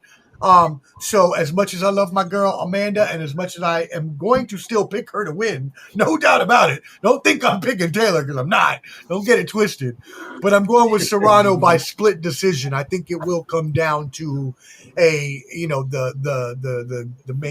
grind. It will come down to those last few championship rounds, as they call them. Cool? All right, so y'all go make sure you put that in your fan duels. Champ Ross says, I hope Serrano wins it. Picasso says 3rd time's a charm. So there you go. Another one for Serrano. Yeah. So there you go. Hopefully so. What's that? Serrano gonna need a safety helmet in that fight. I mean, look, we saw how big that and nasty that cut was last time. After the headbutt, so there's no doubt about that whatsoever. All she got to do is rub some mofongo up top of her forehead. Make sure she got that plantano strong, and put that up in there and pow, take anything. All right, so Skywalker, I know you got to be out of here soon, so I'm going to try. 15 minutes. Yeah. We're gonna have to skip a couple of these fights then. Just get his picks straight up. Yeah. When I leave, you can just ask me through, and I'll just ask you the rest of them. Yeah. Okay, all right, cool. Well, let's go ahead really quick. If this Morel Kaitiev fight is going to happen, who are your picks for this fight? Just really quick around the horn. Josh, start with you. I got Morel via split decision. All right, Skywalker. I got Morel, KO round 8. All right. Clubber Morel, 7th round KO. Got you again, Skywalker. All right. Yayo. Morel, I'm taking him by majority of the decision. He's going to need to go to the hospital. Obviously, the dude's strong. He's been cheating. He's been cheating. And Morel can take. I think Morel will be able to take them punches because he took them from David Benavidez. But he gonna have a headache at the end of that, bro. All right. Yeah, I'm giving it to you as pause. Wow, I'm gonna. Wow, serious. I'm going to agree with you. Don't laugh at me. Don't make me laugh. Hey, bro, he got that invitation from Diddy. They got the wax on it and it's sealed and stamped for the next Diddy party. The first one out, he got VIP. Omar gonna show up in a Goya suit, boy. I tell you, he gonna be in the next Madea play. Holy moly! Oh my God! All right, Morel. These two are heavy hitters, yo. They're gonna lay it on each other. Paul, damn it, not again! Why is this happening to me? Morel KO. All right, just whatever. Morel KO. I don't even care what round. Let's keep it moving. Moving on to a next fight. Another Boricua. We got 2 more on the card here. I'm about to cry. Alberto Puello, 24-0. Oh wait, did I not get somebody's pick? My bad, yo. Did I not get your pick? I apologize. Yeah, I got his pick. Okay, cool. All right, I thought I forgot it. Okay, cool. So Alberto Puello, 24-0, undefeated, 10 KOs versus the Boricua Subril Matias, 22-2, 22 KOs. All of his wins by knockout. 12 rounds for the WBC junior welterweight title. Yayo, we coming right back at you. Yeah, man, this is my favorite fight of the night. If we're gonna be keeping it real, honestly, man, I was super impressed with Pacquiao. I believe he fought one of the Russell brothers, and he put a master class on against a master boxing family. You understand? Mm-hmm. So you got to give Pacquiao him his dues, man. Honestly, I don't want to pick against the guy, but I'm taking Matias. And I'm taking Matias by. I'm gonna take him KO 10 because I mean it's something different with him. It's something different with him. He got heavy hands and he throws a lot of punches, and it could be too much, and he'll take them too to give them. So I just think Matias is gonna do his thing. But listen, man, I don't want to take credit away from Pacquiao. He's a great fighter, and he could probably get another belt. All right, Clubber D. This was for that WBC that they when Haney was in recession, whatever it is. Pacquiao,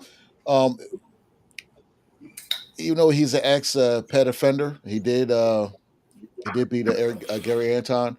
I got him winning by a majority decision. I feel like the Paro fight when Sabril Matias lost kind of exposed him fighting a fighter on that level. And I think Pacquiao would beat Paro, so I'm going to majority decision. All right, Skywalker. It's gonna be a good fight. Credit to Pacquiao, he's a good fighter, technical.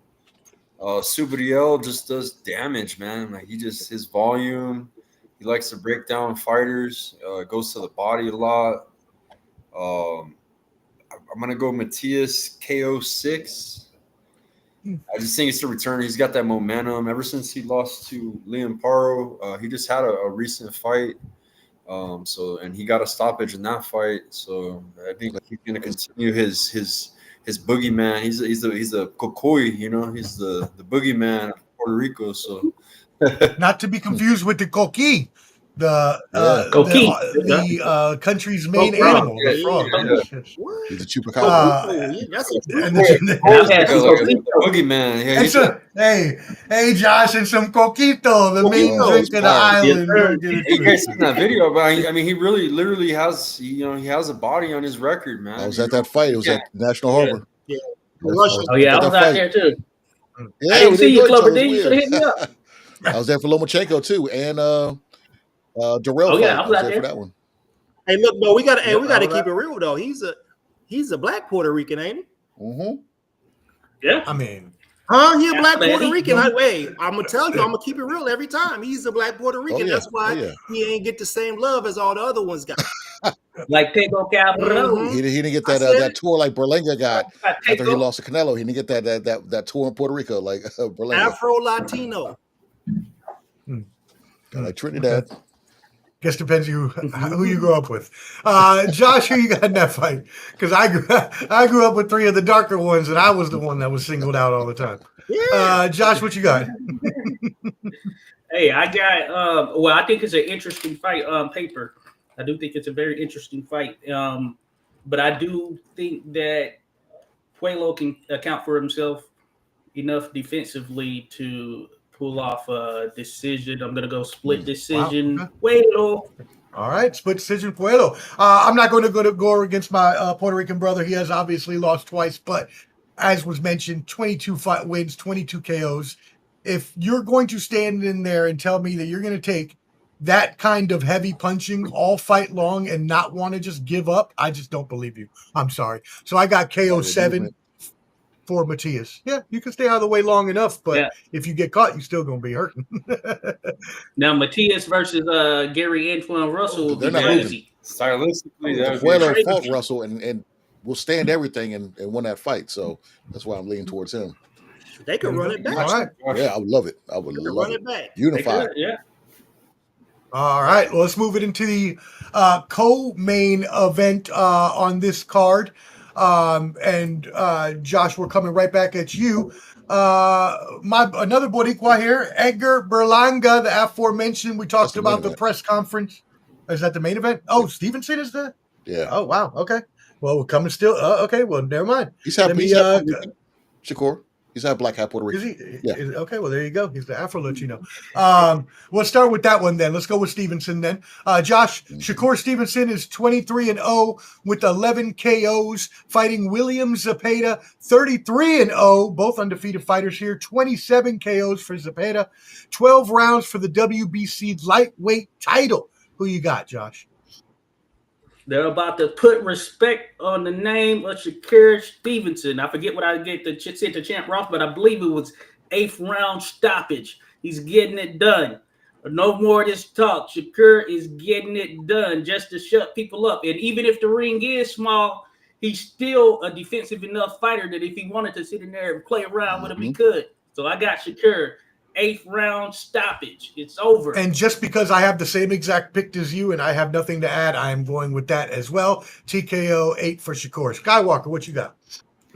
As much as I want to go for La Raza, William Zepeda, I think he's a good fighter, but he didn't really convince me with the Tevin Farmer fight. With the Tevin Farmer fight, he kind of struggled with Tevin Farmer.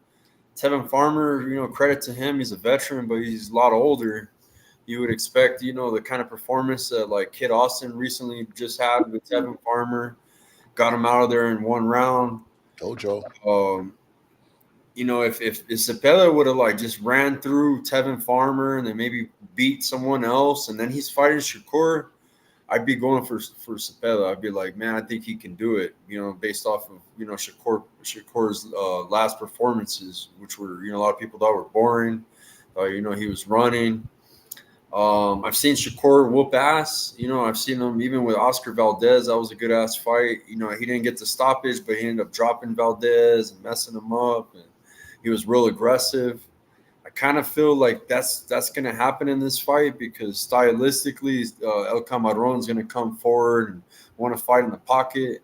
So I'm going to say Shakur stoppage, man. I'm going to agree, but I'm going to go way later. I'm going to say round 11.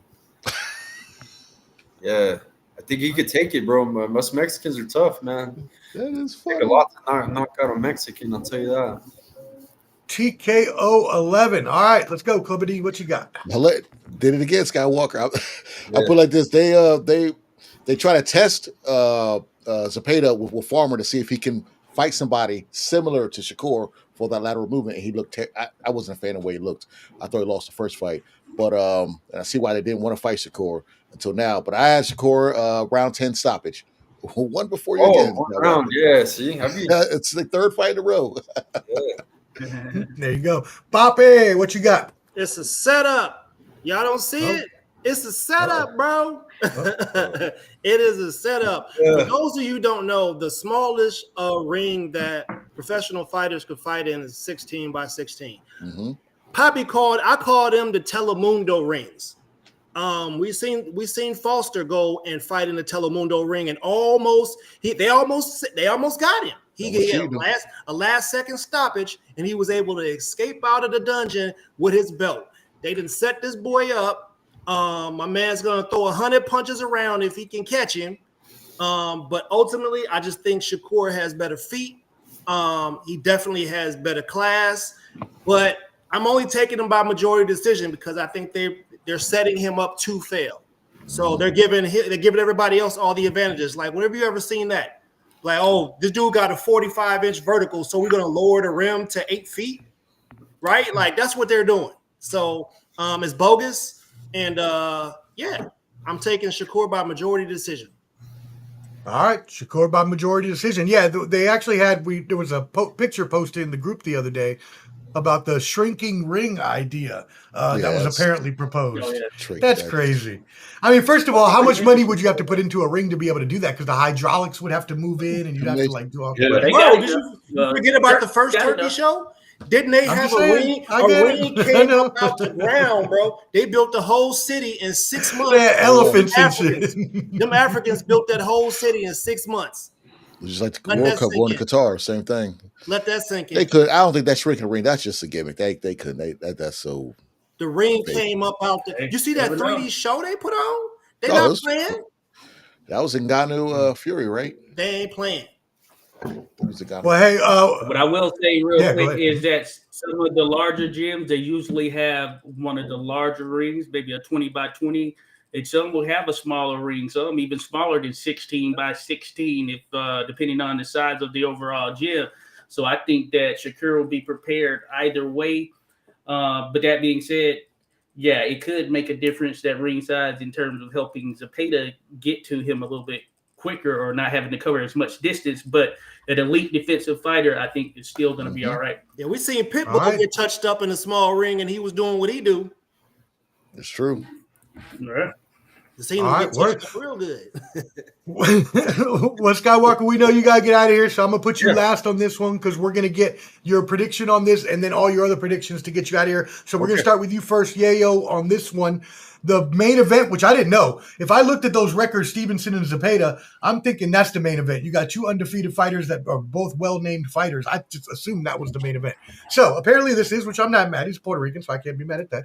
Edgar Berlanga, 23-1, 18 KOs versus Hamza Shiraz, 21-0, undefeated with 17 KOs. So these two dudes are throwing, just very, very heavy punches that are looking to knock you out very quickly. What you got on this, Yayo? Much like the rest of the world, we drank the Kool-Aid on Hamza. I really do think that he's a skilled fighter, and his fight with I think it was Austin. Emma Williams. Yeah, his fight with Emma really it showed that he had some skills. But then the next guy he fought, it was like he didn't show up, and it was like, what happened? You had some trouble with the weight cut or something like that. So ultimately, I think Hamza he got a big old chink in his armor, and I think it has to do with confidence. And I believe Berlanga is the right guy to find out if he still has his confidence, right? So I'm taking. I think Berlanga gonna get back to his old ways. You know what I'm saying? I know Fat Joe can't walk him out the ring no more because we packed him up. So, but I'm gonna still ride with Berlanga for KO 6. Hey, well, before we go to Cover D, I'm just gonna ride your coattails. KO 5, baby. What you got, Cover D? I'm opposite. I think Berlanga's doing too much. I think he's last person he fought worked at Jiffy Lube after he left UPS. Shiraz is a taller guy. I like to see him at this nice kind of filled out. I think all these antics that Berlanga's doing against De La Hoya and everybody else, I got Shiraz winning by decision. Wow. All right. Well, Josh, what you got on this one? Hey, Ernest, you said that Berlanga's going to get back to what he do. What is he really? He had that little first round knockout streak against people he was expected to beat. Mm-hmm. They've done some work on him. I will give him that. He hung in there with Canelo at least and put up a decent enough fight or whatnot. But that being said, I'm still not sold. And I think that Hamza Shiraz, even though he's moving up, he's going to feel a lot better at 168. And he's getting the job done. I got Shiraz via stoppage. I'm going to go 9th round. 9th round TKO. Skywalker, what you got? I got Shiraz by decision. I think I want to, just kind of piggyback off what Ernest was saying, talking about confidence. But I think that there's a thing called overconfidence. And that's what Berlanga's got that over with the fake jewelry, throwing the money. I think all that shit that's going on in his head, he should be focusing on the fight. So I'm going to go Shiraz decision. All right. And since you're getting out of here, we want to get all the big fight picks from you. So I'm just going to give you the big 4 fights that are coming up, and you go ahead and just give us your thoughts and your picks for each of these fights. Let's get picks. I gotta get out of here. But all right, let's go. Manny Pacquiao, Mario Barrios. Who you got? Got Barrios by decision. All right. Sebastian Fundora versus Tim Tszyu. Who you got? I got Fundora, stoppage, 10th round. All right. Oleksandr Usyk, Daniel Dubois for the heavyweight title. Who you got? Got Oleksandr Usyk by decision. Okay. And then finally, you got Jesse Bam Rodriguez versus, I don't want to ruin his name, Fumelele Cafu. Hey, that was actually pretty good. Cafu, yeah. I don't got Cafu, but I got the pound for pound. I'll let you guys talk about if Jesse Bam Rodriguez is the pound for pound top 5 fighter in the world. Yes, sir. And he's got amazing skills, and he's gonna stop Cafu in round 7. All right. Well, good luck with your interview, brother. We appreciate you coming on. Everybody, make sure again you tap in with Skywalker Boxing Media, Skywalker Boxeo. We really appreciate you, our brother. Cool. Appreciate you guys. Thank you, man. Everybody, follow everybody. I'm leaving. My channel's still live, but much love to everybody. Peace. Yeah, everybody watching on Skywalker Boxing Media, we would love you to stay for the next 15 minutes. We're going to go through these big, huge main events and give our picks. Let's get to some comments real quick. Picasso says tightening up the ring only means we're fighting in a cell. They might as well put some bunk beds in a toilet. That's funny. Jose says 2 rings, 1 larger, 1 small. They go hopping alternating rounds, like some WWE type stuff. Picasso also says if you can't cut off a smaller ring, that's going to speak volumes. True. That's true. Yeah. We saw that just last week. It was a little bitty ring, and there was some people who were supposed to win that couldn't cut the ring off. That's right. At all. So yep. Could happen. Okay. Mm-hmm. Well, there you go. And then let's see what else we got here. Okay, cool. Well, now we can go. We got 4. Bounce into this mode. Let me get me back up here. So I got this order going on right. Let's see if I can get this up. And nope, maybe not. I tried. All right, well, I tried. I don't care if my head gets cut off. I just want y'all to be all right. Oh, well, we tried. All right, cool. Let's move it on. We're going to give you these main event picks. So, first of all, let's start with you, Yayo, on this one. Sebastian Fundora versus Tim Tszyu. 12 rounds for Fundora's WBC, WBO junior middleweight titles. This is the 19th, so not this weekend, but the following weekend. Who do you got? It's Groundhog's Day all over again. I just think Fundora he's too much from the outside. He throws out of punches. He's rangy. I just think that Tim's going to come in. He's going to have his heart in the right place. He's going to, talk that Spartan shit like, I can't remember old boy's name, but he's going to talk that Spartan shit. He's going to be about his business. He's coming in, he got a whole country behind him. But I just think Fundora is a little bit too much for the majority of the fighters in the division with his height and reach and his activity. So I'm taking Fundora by majority decision. All right. Josh, what you got on this? So I've long been a fan of Fundora. I think he's cleaned up a good deal here in this sort of latter portion of what's been happening with him career-wise, because he was very much a unicorn, given his size, height-wise at least, and then how he fought previously, which was pretty much on the inside digging in. He didn't care about distance or whatnot, but he has cleaned up things a good deal. I, for one, don't think the Tszyu matchup was a fluke in terms of who won, because I was going with Fundora in the beginning anyway, and I think that he's going to get it done. I got split decision. Sebastian, the Towering Inferno Fundora, and I have a video on my channel, a full animated video of him, because as I mentioned, he's a unicorn, just his look and overall. So. Wait, is that really his nickname? The Towering Inferno? Yeah. That is a sick. Yeah, he's tall for that weight class. Yeah, he got a giraffe build. Yeah. Your nana's sister. Yeah, right. He's a beast with it too. His sister ain't no joke. Right. That's great. Cover D, who you got in this? I'm actually different. I'm going with Tim Tszyu. I'm a big fan of Fundora. Only reason I side eye a little bit is because the Lubin fight, he felt like something was in his gloves. And in a press conference, you usually don't see fighters with their gloves on after the fight. Usually they just take them right off. And he had them. Fundora had his gloves on, in the press conference after the fight. So, or post, whatever it's called. But ever since then, I kind of looked at him sideways. But I know whatever. But I feel like that cut played a factor in the first fight. I think that Tim Tszyu, he looked good knocking out, I forgot the dude's name in Australia, just to get his confidence back. And I think Tim Tszyu is going to win by decision. All right. Is that split decision, majority decision? Just majority decision. I don't think it'll be a split, unanimous. All right. So Tim Tszyu, majority decision.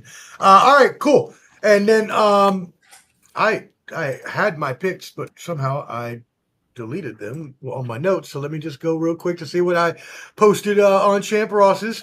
But yeah, so here I'm pretty sure. What did I get? Fundora or It ain't out yet. It's next week. oh, duh, neck like shit. That's a neck. Woo! All right. Well, then, I'm just gonna act like that didn't happen. So I might as well And I'm change it next week. I'm going with the Towering Inferno because that's a dope nickname. So Sebastian Findor for me, and that is subject to be changed because I'm going to go actually look at their records and pick somebody different afterwards. I'm not sure. All right, that's funny. I forgot it was a different week. All right, same week, even though I'm the one that said 19th like a dummy. Manny Pacquiao versus Mario Barrios. Josh, we'll start with you on this one. 12 rounds for Mario Barrios' WBC welterweight title. Who you got in this matchup? Now, I have been a bit torn on this one. Of course, prime Pacquiao, no question. It wouldn't even be much of a debate at 140 or 147. That being said, he has been out for a good bit, even though he has done an exhibition or two. And he's 46. Barrios has decent size for the weight. He's fairly durable. Especially showed that against Abel Sanchez. But that being said, I didn't think Abel Sanchez had a chance against Barrios coming into that contest. So that showed me there are some vulnerabilities there. So I'm going to go with Manny Pacquiao split decision because he's probably forgot more than Barrios has ever learned in the sport. Yeah, no, you're not. You're definitely not wrong about that. Clubber D, who you got in this? Before, I just think this is not travesty. It's just this fight shouldn't happen. I saw the exhibition with the kickboxer Manny Pacquiao had, and he looked like what I picked up for my dog earlier. And I feel like Barrios will get him up out of there. I'm gonna go 7th round KO Barrios. 7th round kill for Barrios. Yeah. Again, I was not prepared for these picks, even though I knew we were doing this show. I don't know why I thought this was this week, and I already had the picks out there because they clearly weren't. But again, look, I like Barrios. He puts up some tough fights. I've seen him in a few good fights over the past few years. But I don't know. It just seems to me it doesn't matter how old Pacquiao is. I kind of agree with Josh. Like, he knows so much boxing, and even at his age, it's not like his fitness is not there. He can still, I'm sure, move around. He's still working out every day. Yeah, I just think he's not that old that he can't get the victory. Again, subject to change because I'm going to look into this further. But I got Manny Pacquiao over Mario Barrios based on what I know from both of their pasts. Gray Fox says I got Pacquiao as well. And Jose as well says Pacquiao, 11 stoppage. So there you go. All right, let's move it into the final fight of the evening. Yo. Oh, shit. Hey, listen, man. Hey, you almost did right because, to be honest, I don't even thank you, people of the Philippines, for supporting Manny Pacquiao and donating your money to whoever this promoter is. I'm sure they want to thank you too. Mm-hmm. Mario Barrios, it seemed like he been a sacrificial lamb anyway. They put him on the plate for Tank. You know what I'm saying? At 140, like, so all this stuff, all this PBC feel stuff, like, this is what that stuff feels like. And it's like, I feel like we got away from that for a while. You know what I'm saying? We've been spoiled with real boxing lately, but I don't know, man. I don't want to pick that fight because I don't believe that Manny should be coming in and cutting the line. There's other 147 pounders that have waited for opportunities for titles. And y'all pass that motherfucker around like a joint, bro. Like, I'm not with it. So I can't, honestly, man, I gotta take, I don't know. What are they trying to do? I gotta go with Barrios, man. Maybe they're trying to pad his record or something. I don't know. It makes no sense. I'll take Barrios by somehow. By somehow.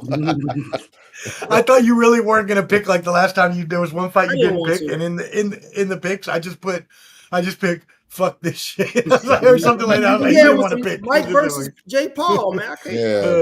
Oh yeah, that's what it was. It's disrespectful. This is disrespectful. Okay. Right. It is. You're not wrong. 100% is. All right. Cool. You know what? I almost forgot. Let's go back around the horn real quick before we get to the heavyweight fight. We're going to do that last. Jesse Bam Rodriguez. I'm sure most of you got Bam. I don't expect anything different. Everybody Bam? Bam. Bam. Bam. Yep. Any thoughts on that fight at all? Or actually, just give me your pick so I can write it down. How about that?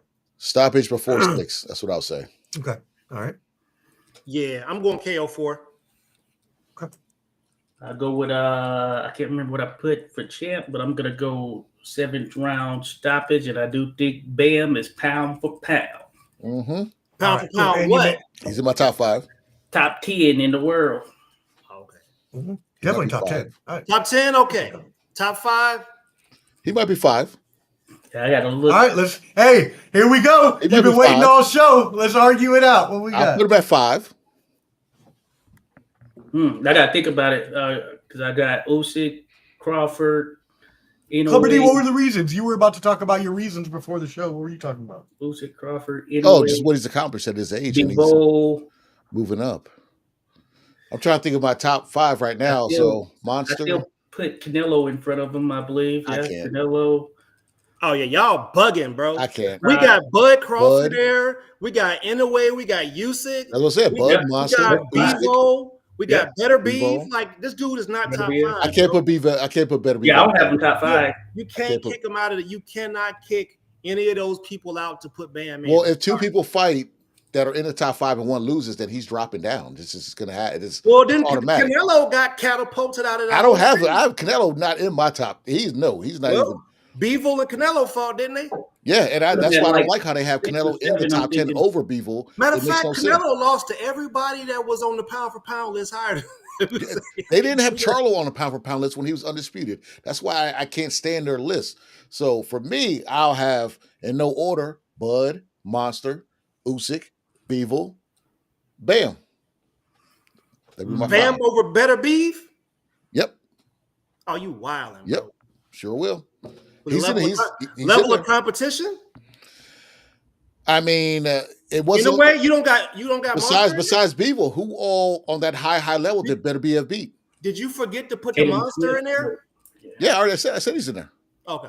Yeah, I said Crawford, Monster, Usyk, Bevel, Bam. I would put Canelo in front of him still. Bam. So I would put Bam probably at 6. I would have Bam over Better BF as well.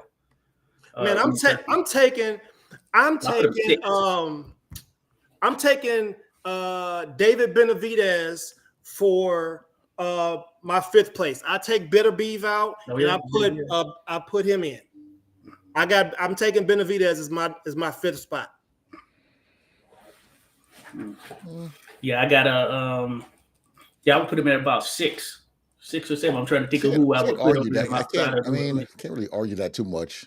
Nobody wants to fight Benavidez. Yeah. Oh yeah, Benavidez. Yeah, I think he's got all them people, all them vowels. They've been running. They all running from him, right? Junta Nakatani, he's making his way up there. He could be in that top. Junta Nakatani. He ain't gonna be there. Boots was on his way. Now he's moving up. Can't nobody from the land of the rising sun. They don't move their head. All of them get cracked because they can't move it because they don't move their head. Monster got that problem. He has problem. Yeah, he's got that problem. He's been, You don't get your head off the center line, you going down. Was it the last joint or the joint before that? And the joint before his last left one. Hook. Lewis Neary got him. Lewis Neary, left hook. Oh.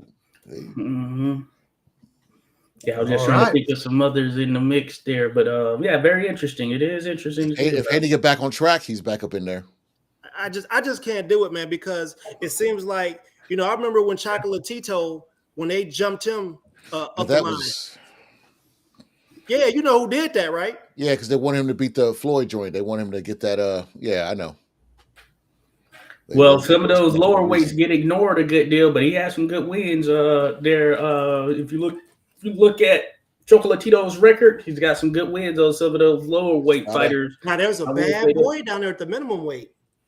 I got him top 10. You're talking about Oscar Collazo. I got him top 10. That's a bad. I felt that way for a good bit, so I have him on the back end of that top 10. But I think that he's certainly pound for pound. Boy.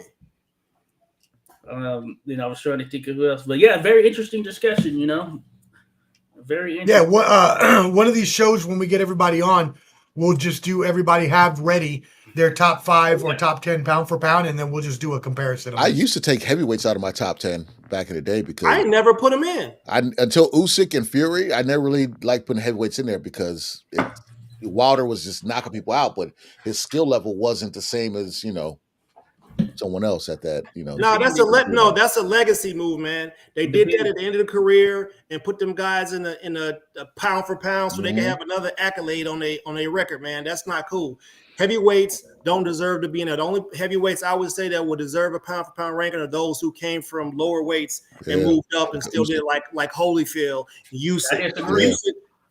I disagree. Heavyweight is the glamour division, no doubt about it. And I think that there are some top caliber heavyweights. When you look at the history of boxing, there have been some top caliber heavyweights, and there have been points, I feel, in boxing where it could be argued that the heavyweight was pound for pound the top guy in the sport at that particular time. It all they're the money getter. How far you want to go back and all that stuff. But I do feel that was the case when Ali was in there. I feel that was the case when. Well, I don't want to go too far back, but Joe Louis, for instance, he had a crossover period with different people. But for instance, there was a point where you could argue that Joe Louis was the best boxer in the world there at heavyweight. That being said, there were some other great boxers that were competing there in that period. So I think heavyweights can be there. There's nuances to it there for sure. I will say, but what I do like about Usyk is he beat all of the top cruiserweights in the world. Then he jumped up to heavyweight and beat the guys that were listed as the top guys. Of course, Fury was unanimously, I believe, considered to be number 1. So notch there in that regard. Took out Anthony Joshua, who has one of the better resumes there in the heavyweight division, arguably the best resume in the heavyweight division, despite the losses or whatnot. If you look at his resume, Joshua, man, his resume is top tier. So it's very interesting. But I do think there are a select group of heavyweights who are worthy of that billing. I thought Derek Chisora had – I think he has fought everybody. He's got a good resume. Yeah, I think he has fought everybody. He just doesn't have enough of the victories against those top guys. But he has a damn good resume. War Chisora. Or like Anthony Hamilton. The beard, cut that shit off, bro. Like, come on, man. Just patches. That off. Cut it off. Respectfully. Look, evaluating the comparisons that y'all both just had, and the juxtaposition of early heavyweight fighting up through the 80s with Mike, even the 90s with Mike Tyson, versus the early 2000s and most recently before Tyson Fury and all of them. You can see and I don't want to say regression because, as you said, Josh, heavyweight has always been the glamour division. It's always what everybody wants to see. It's always what's going to make the most bucks, pay-per-view, if you have big enough names, stuff like that. But at the same time, I see where Clubber D is coming from, because since the Joe Louis to Mike Tyson to so on and so forth, you can see a little bit of a linear regression, a little bit, just in terms of quality of fighters as you've gone on along through the years to where we are now versus those aforementioned fighters that you said before. What do y'all think about that? It's a little different, I think. Back then, the fight IQ wasn't the same for each weight class. Not wasn't the same. It was just kind of similar in each weight class. And when they got past the Muhammad Ali phase and 80s and 90s and 2000s, I feel like some of the heavyweights, besides a handful, they weren't as how do I put this? As skilled as other weight classes. It wasn't as close. Like, when you got somebody like, just knock people out like a Tyson or whatever like that in the 90s or in the 80s and then in the 90s when he came out, can't compare his skill level to Roy Jones. Yeah. It's just... Or like Hagler and Hearns fighting and stuff like that. It's apples and oranges. So that's where I don't put him. I used to not put him in there because I see Wilder get in there with Frank, who works at Amazon, and get him up out of there, and he never used a jab. You know what I'm saying? So that's where I kind of shoot, man. Larry Holmes and George Foreman would have But man, they would have sent Tyson Fury back to the the Boar Farm. The Holmes has probably one of the best jabs ever in boxing. Eastern Assassin. All right. How about we start at the beginning? In 1881, John L. Sullivan took Patty Ryan. Now, this was a bare knuckle. No, I'm just playing. We're not gonna go that far. No, I seen the video. I seen the John Sullivan video. I'm with you. I love it. I'm trolling. If I could go back to that time, I'd bail Jack Johnson. Rounds type stuff. But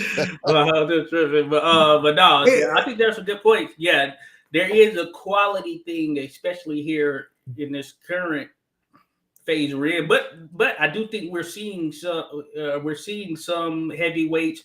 You know, when you think about the Caballeros, you think about Usyk, you think about Frank Sanchez, you think of there's some other ones out there as well who are probably around 6'3", 6'2", 6'3", comparable with some of the other ones. They might be in that 220 range who can box pretty well. And I think we just had this phase where, you know, there are a lot of bigger guys there. Tyson Fury listed as 6'9", essentially, and a lot of people saw that. But as John L. Sullivan said, the bigger they are, the harder they fall. You know what I'm saying? I think it's all stylistic because Tyson Fury, you know, he's solid. He has good skills, good footwork for his size and all of that stuff. But I think some people viewed him as sort of this world beater because of his overall size, and he was fairly quick as a heavyweight, not Ali quick or whatnot, but a quick heavyweight, I guess you could say, in some capacity. He got dropped by Steve Cunningham, who came from cruiserweight and moved up to heavyweight. But that was a leaner Tyson Fury, I would say. So the different things tied into it, like the Klitschko's, Vladimir Klitschko, dominant run. The quality, questionable.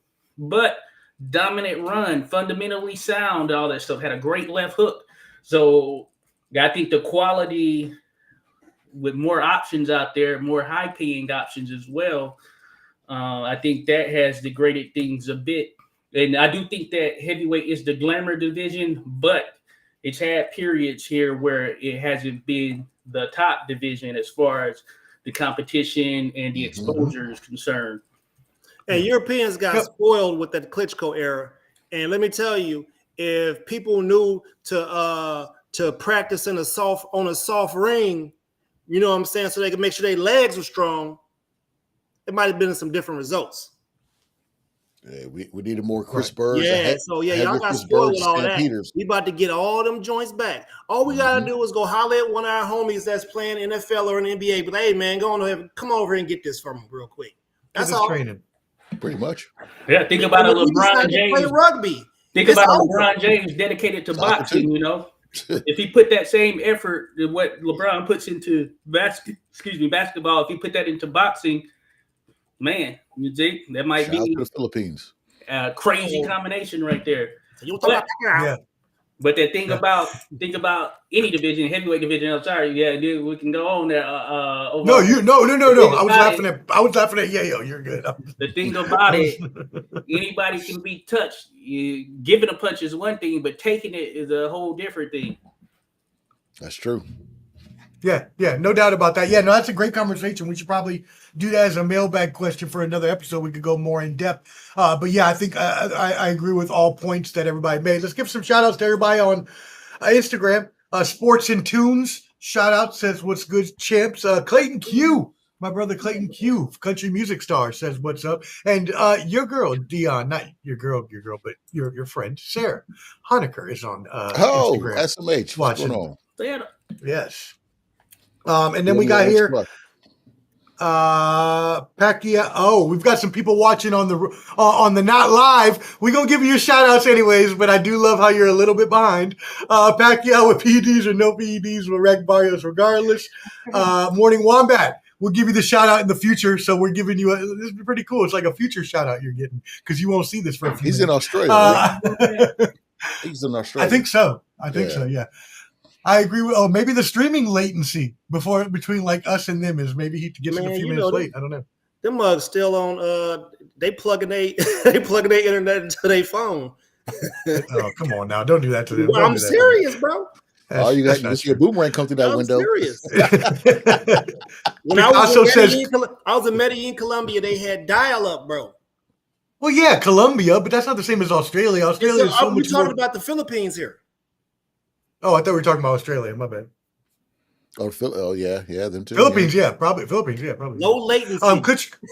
Klitschko, no latent. I don't know a great word. Klitschko couldn't fought Wilder, but also, Jose says there's an upcoming star from the Philippines, Kenneth Lover. I guess that is Kenneth Lover. Lover. Mixed? I don't know if I've seen him. Take the I L don't out know, of but, Lover. It's over. But it's pronounced the double L. It's a Yama, like a Yover. That's tremendous. Okay. All right, cool. We're all getting too tired for this. Let's move into the main event of the evening. No, this is also happening on July 19th, for the heavyweight championship of the world. Let me go ahead and I got a little poster image for this one as well. Oleksandr Usyk versus Daniel Dubois.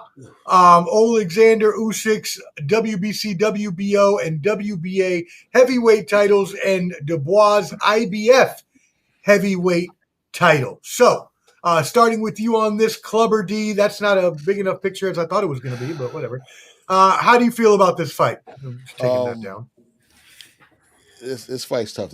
I might change my decision, but right now, I love the confidence that Daniel Dubois has and has been the last few fights. I didn't like the lame excuse to not want to fight Parker because they already had this fight lined up, basically. But I actually have Daniel Dubois winning this fight. I have him winning. Whoa! Yeah, I have him winning by. I'm gonna go with 8-round knockout. It might change, but I'm going with Dubois. Oh, it's gonna change. Wow! It probably will. Daniel Dubois with a KO. I saw a picture. They said I saw a picture of Usyk. That's why I wanted to wait because he looked a lot bigger than usual. The picture they showed of Usyk, and I wonder if he just put on more muscle. Is that going to slow him down? But Dubois is very confident because he got cheated in the first fight. That was a body shot. That was not a low blow. Okay. No, you're right. It was not a low blow.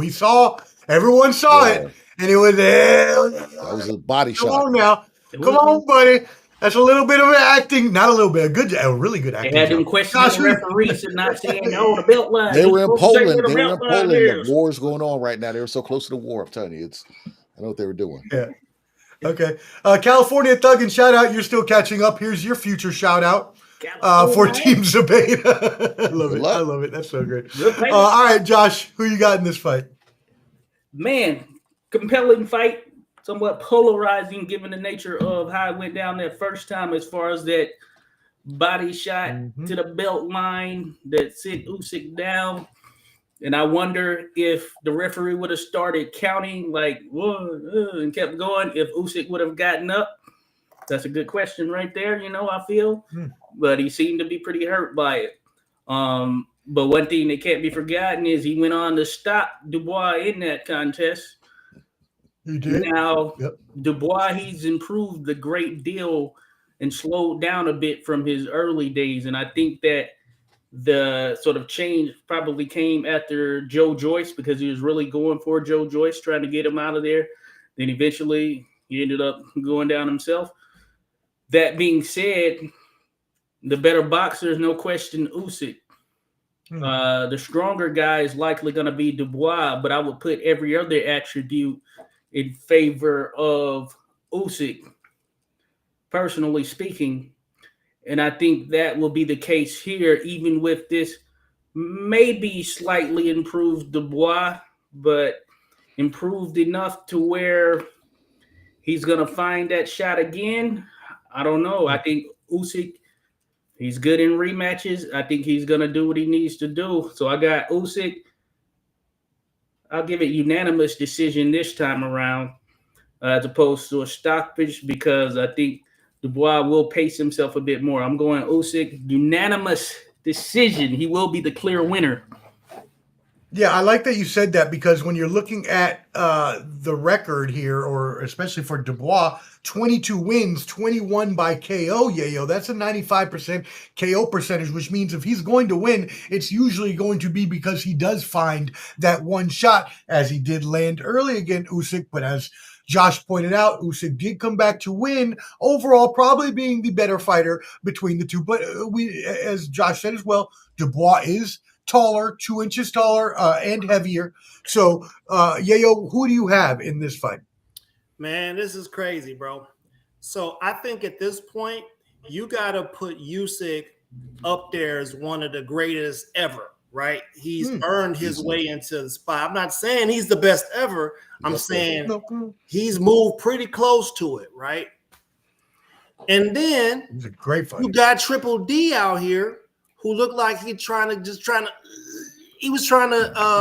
squeeze one of them turtle heads out in the photo. You feel me? I was terrible. So are we prepared to say Daniel Dubois, the dude who was squeezing the turtle head off, is about to beat one of the people who was considered one of the best ever in the prime of their career?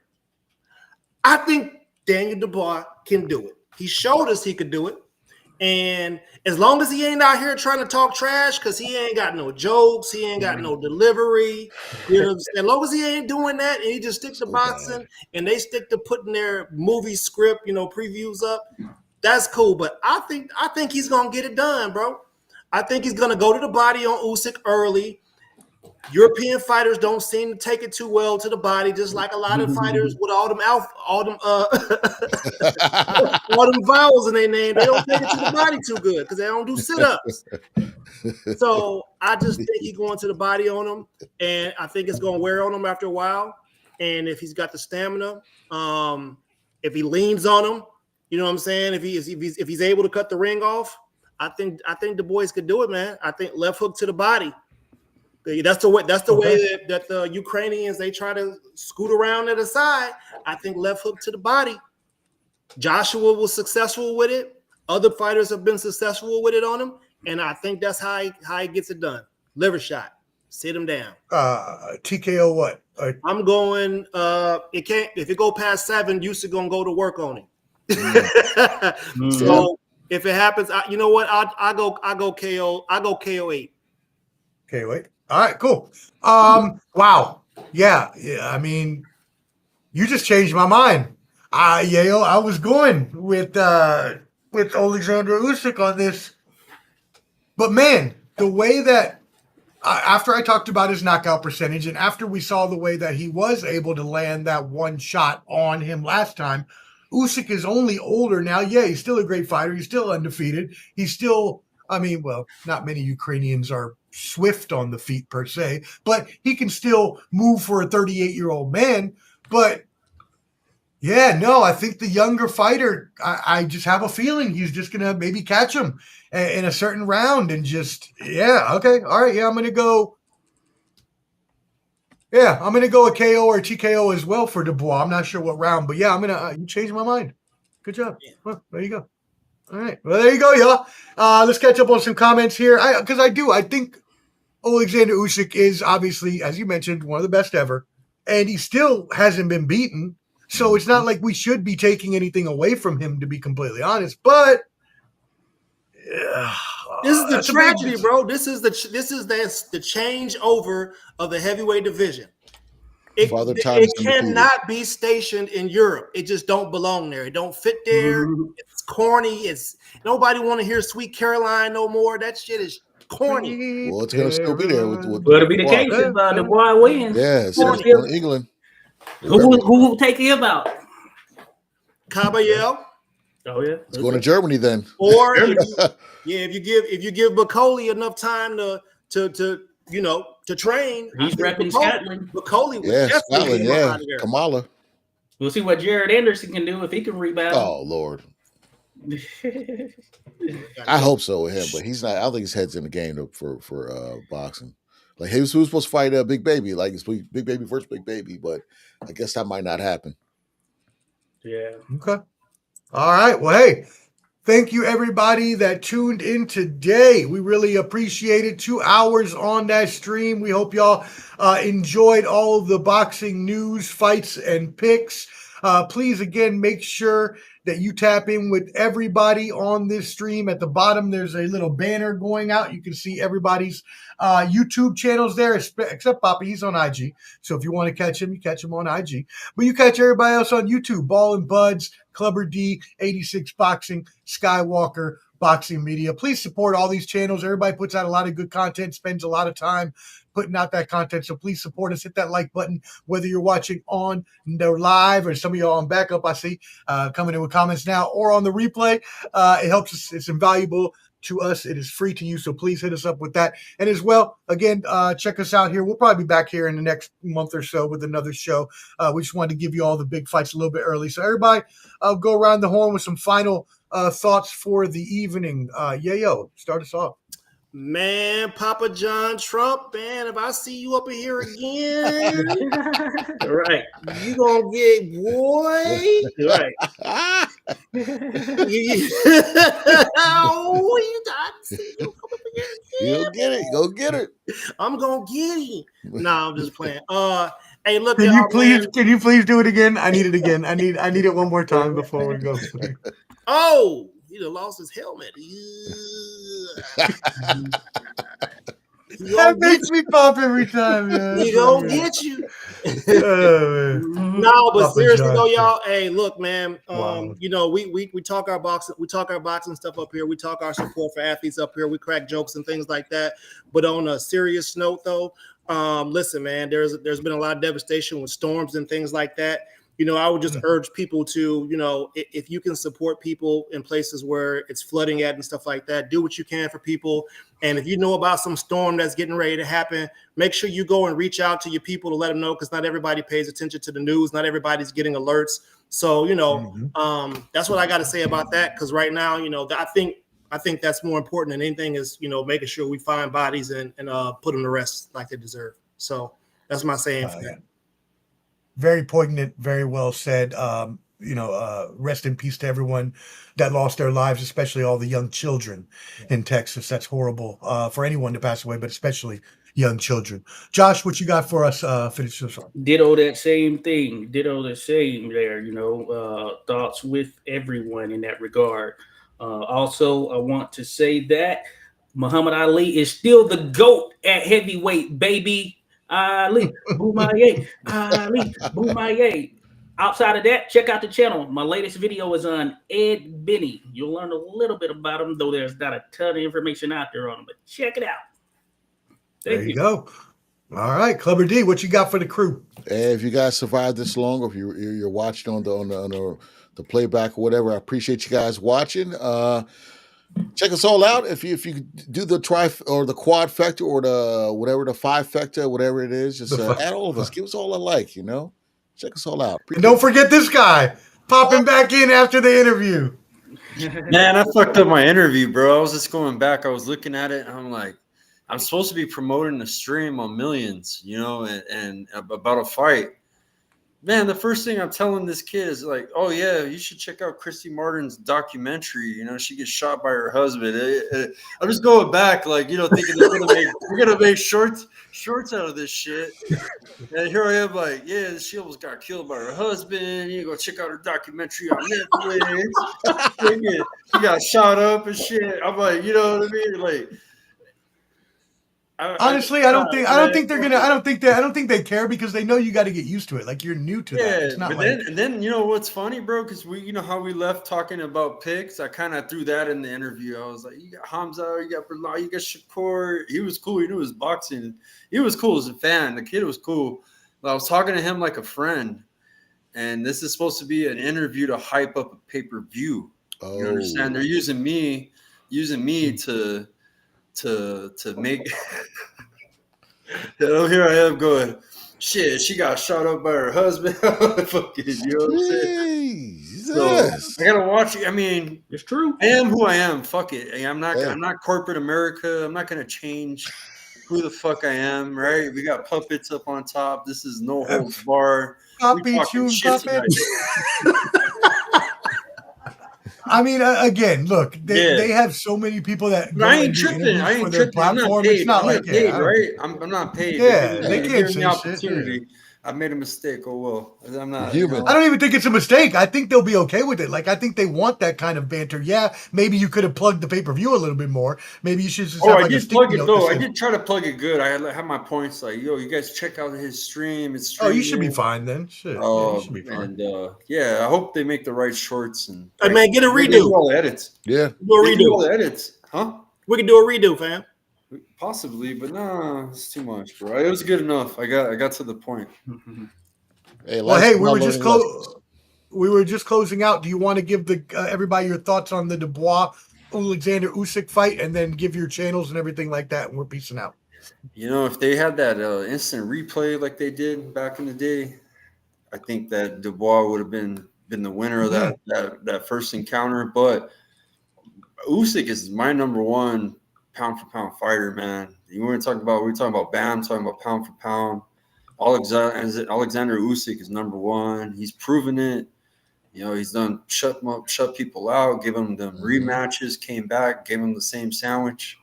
You know what I'm saying? And Usyk, I got Usyk in this fight. I think he's going to be a lot more. He's very intelligent, and he's going to stay away from. But Dubois on a streak too. So, damn, Dubois. I go Usyk decision on this one. What kind of decision? I'm gonna go unanimous. Okay. All right. Cool. All right. Well, hey, go ahead and plug your channels for everybody. And we were just, I mean, we can keep going. I don't. No, it's cool. I just came in to say that. I'm about to cut out. Yeah.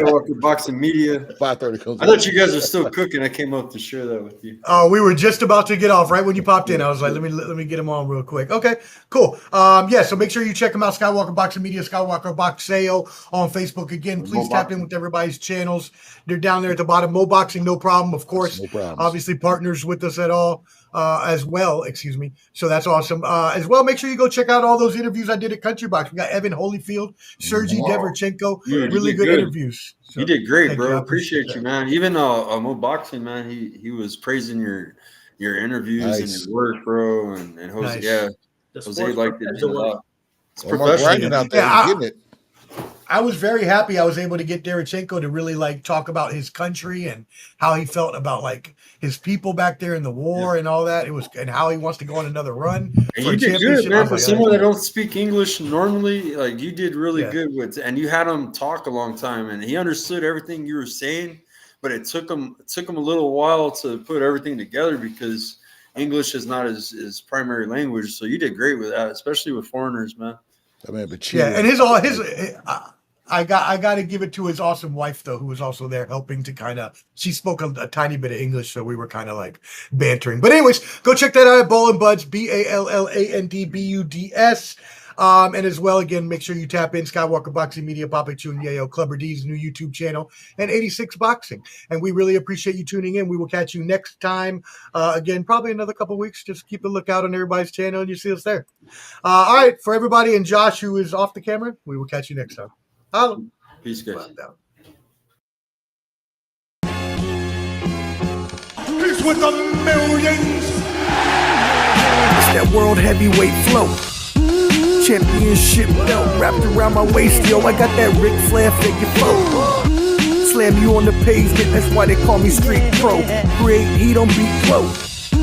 Like Jordan after the second time he three-peated, folks. Get ready, set, let's go. Fight toe to toe, release the flow created by this mic pro. Lights, camera, get low. Action packed, back to back. In fact, this monster will grow. Y'all better let him know. Man with the master plan, and you have no need to know. Hot like winter cold. Bust these fools, anything less than killing whack rappers is a crime. I stay trying to get mine. Stacking value, packing venues, winning over time. Ain't no fine timeline. Open your eyes, you're looking for the best, and this is what you find. Game is only for the bold. You came prepared, now get ready for the show. Introducing from parts unknown, your UFC and Combat Sports Insider Club.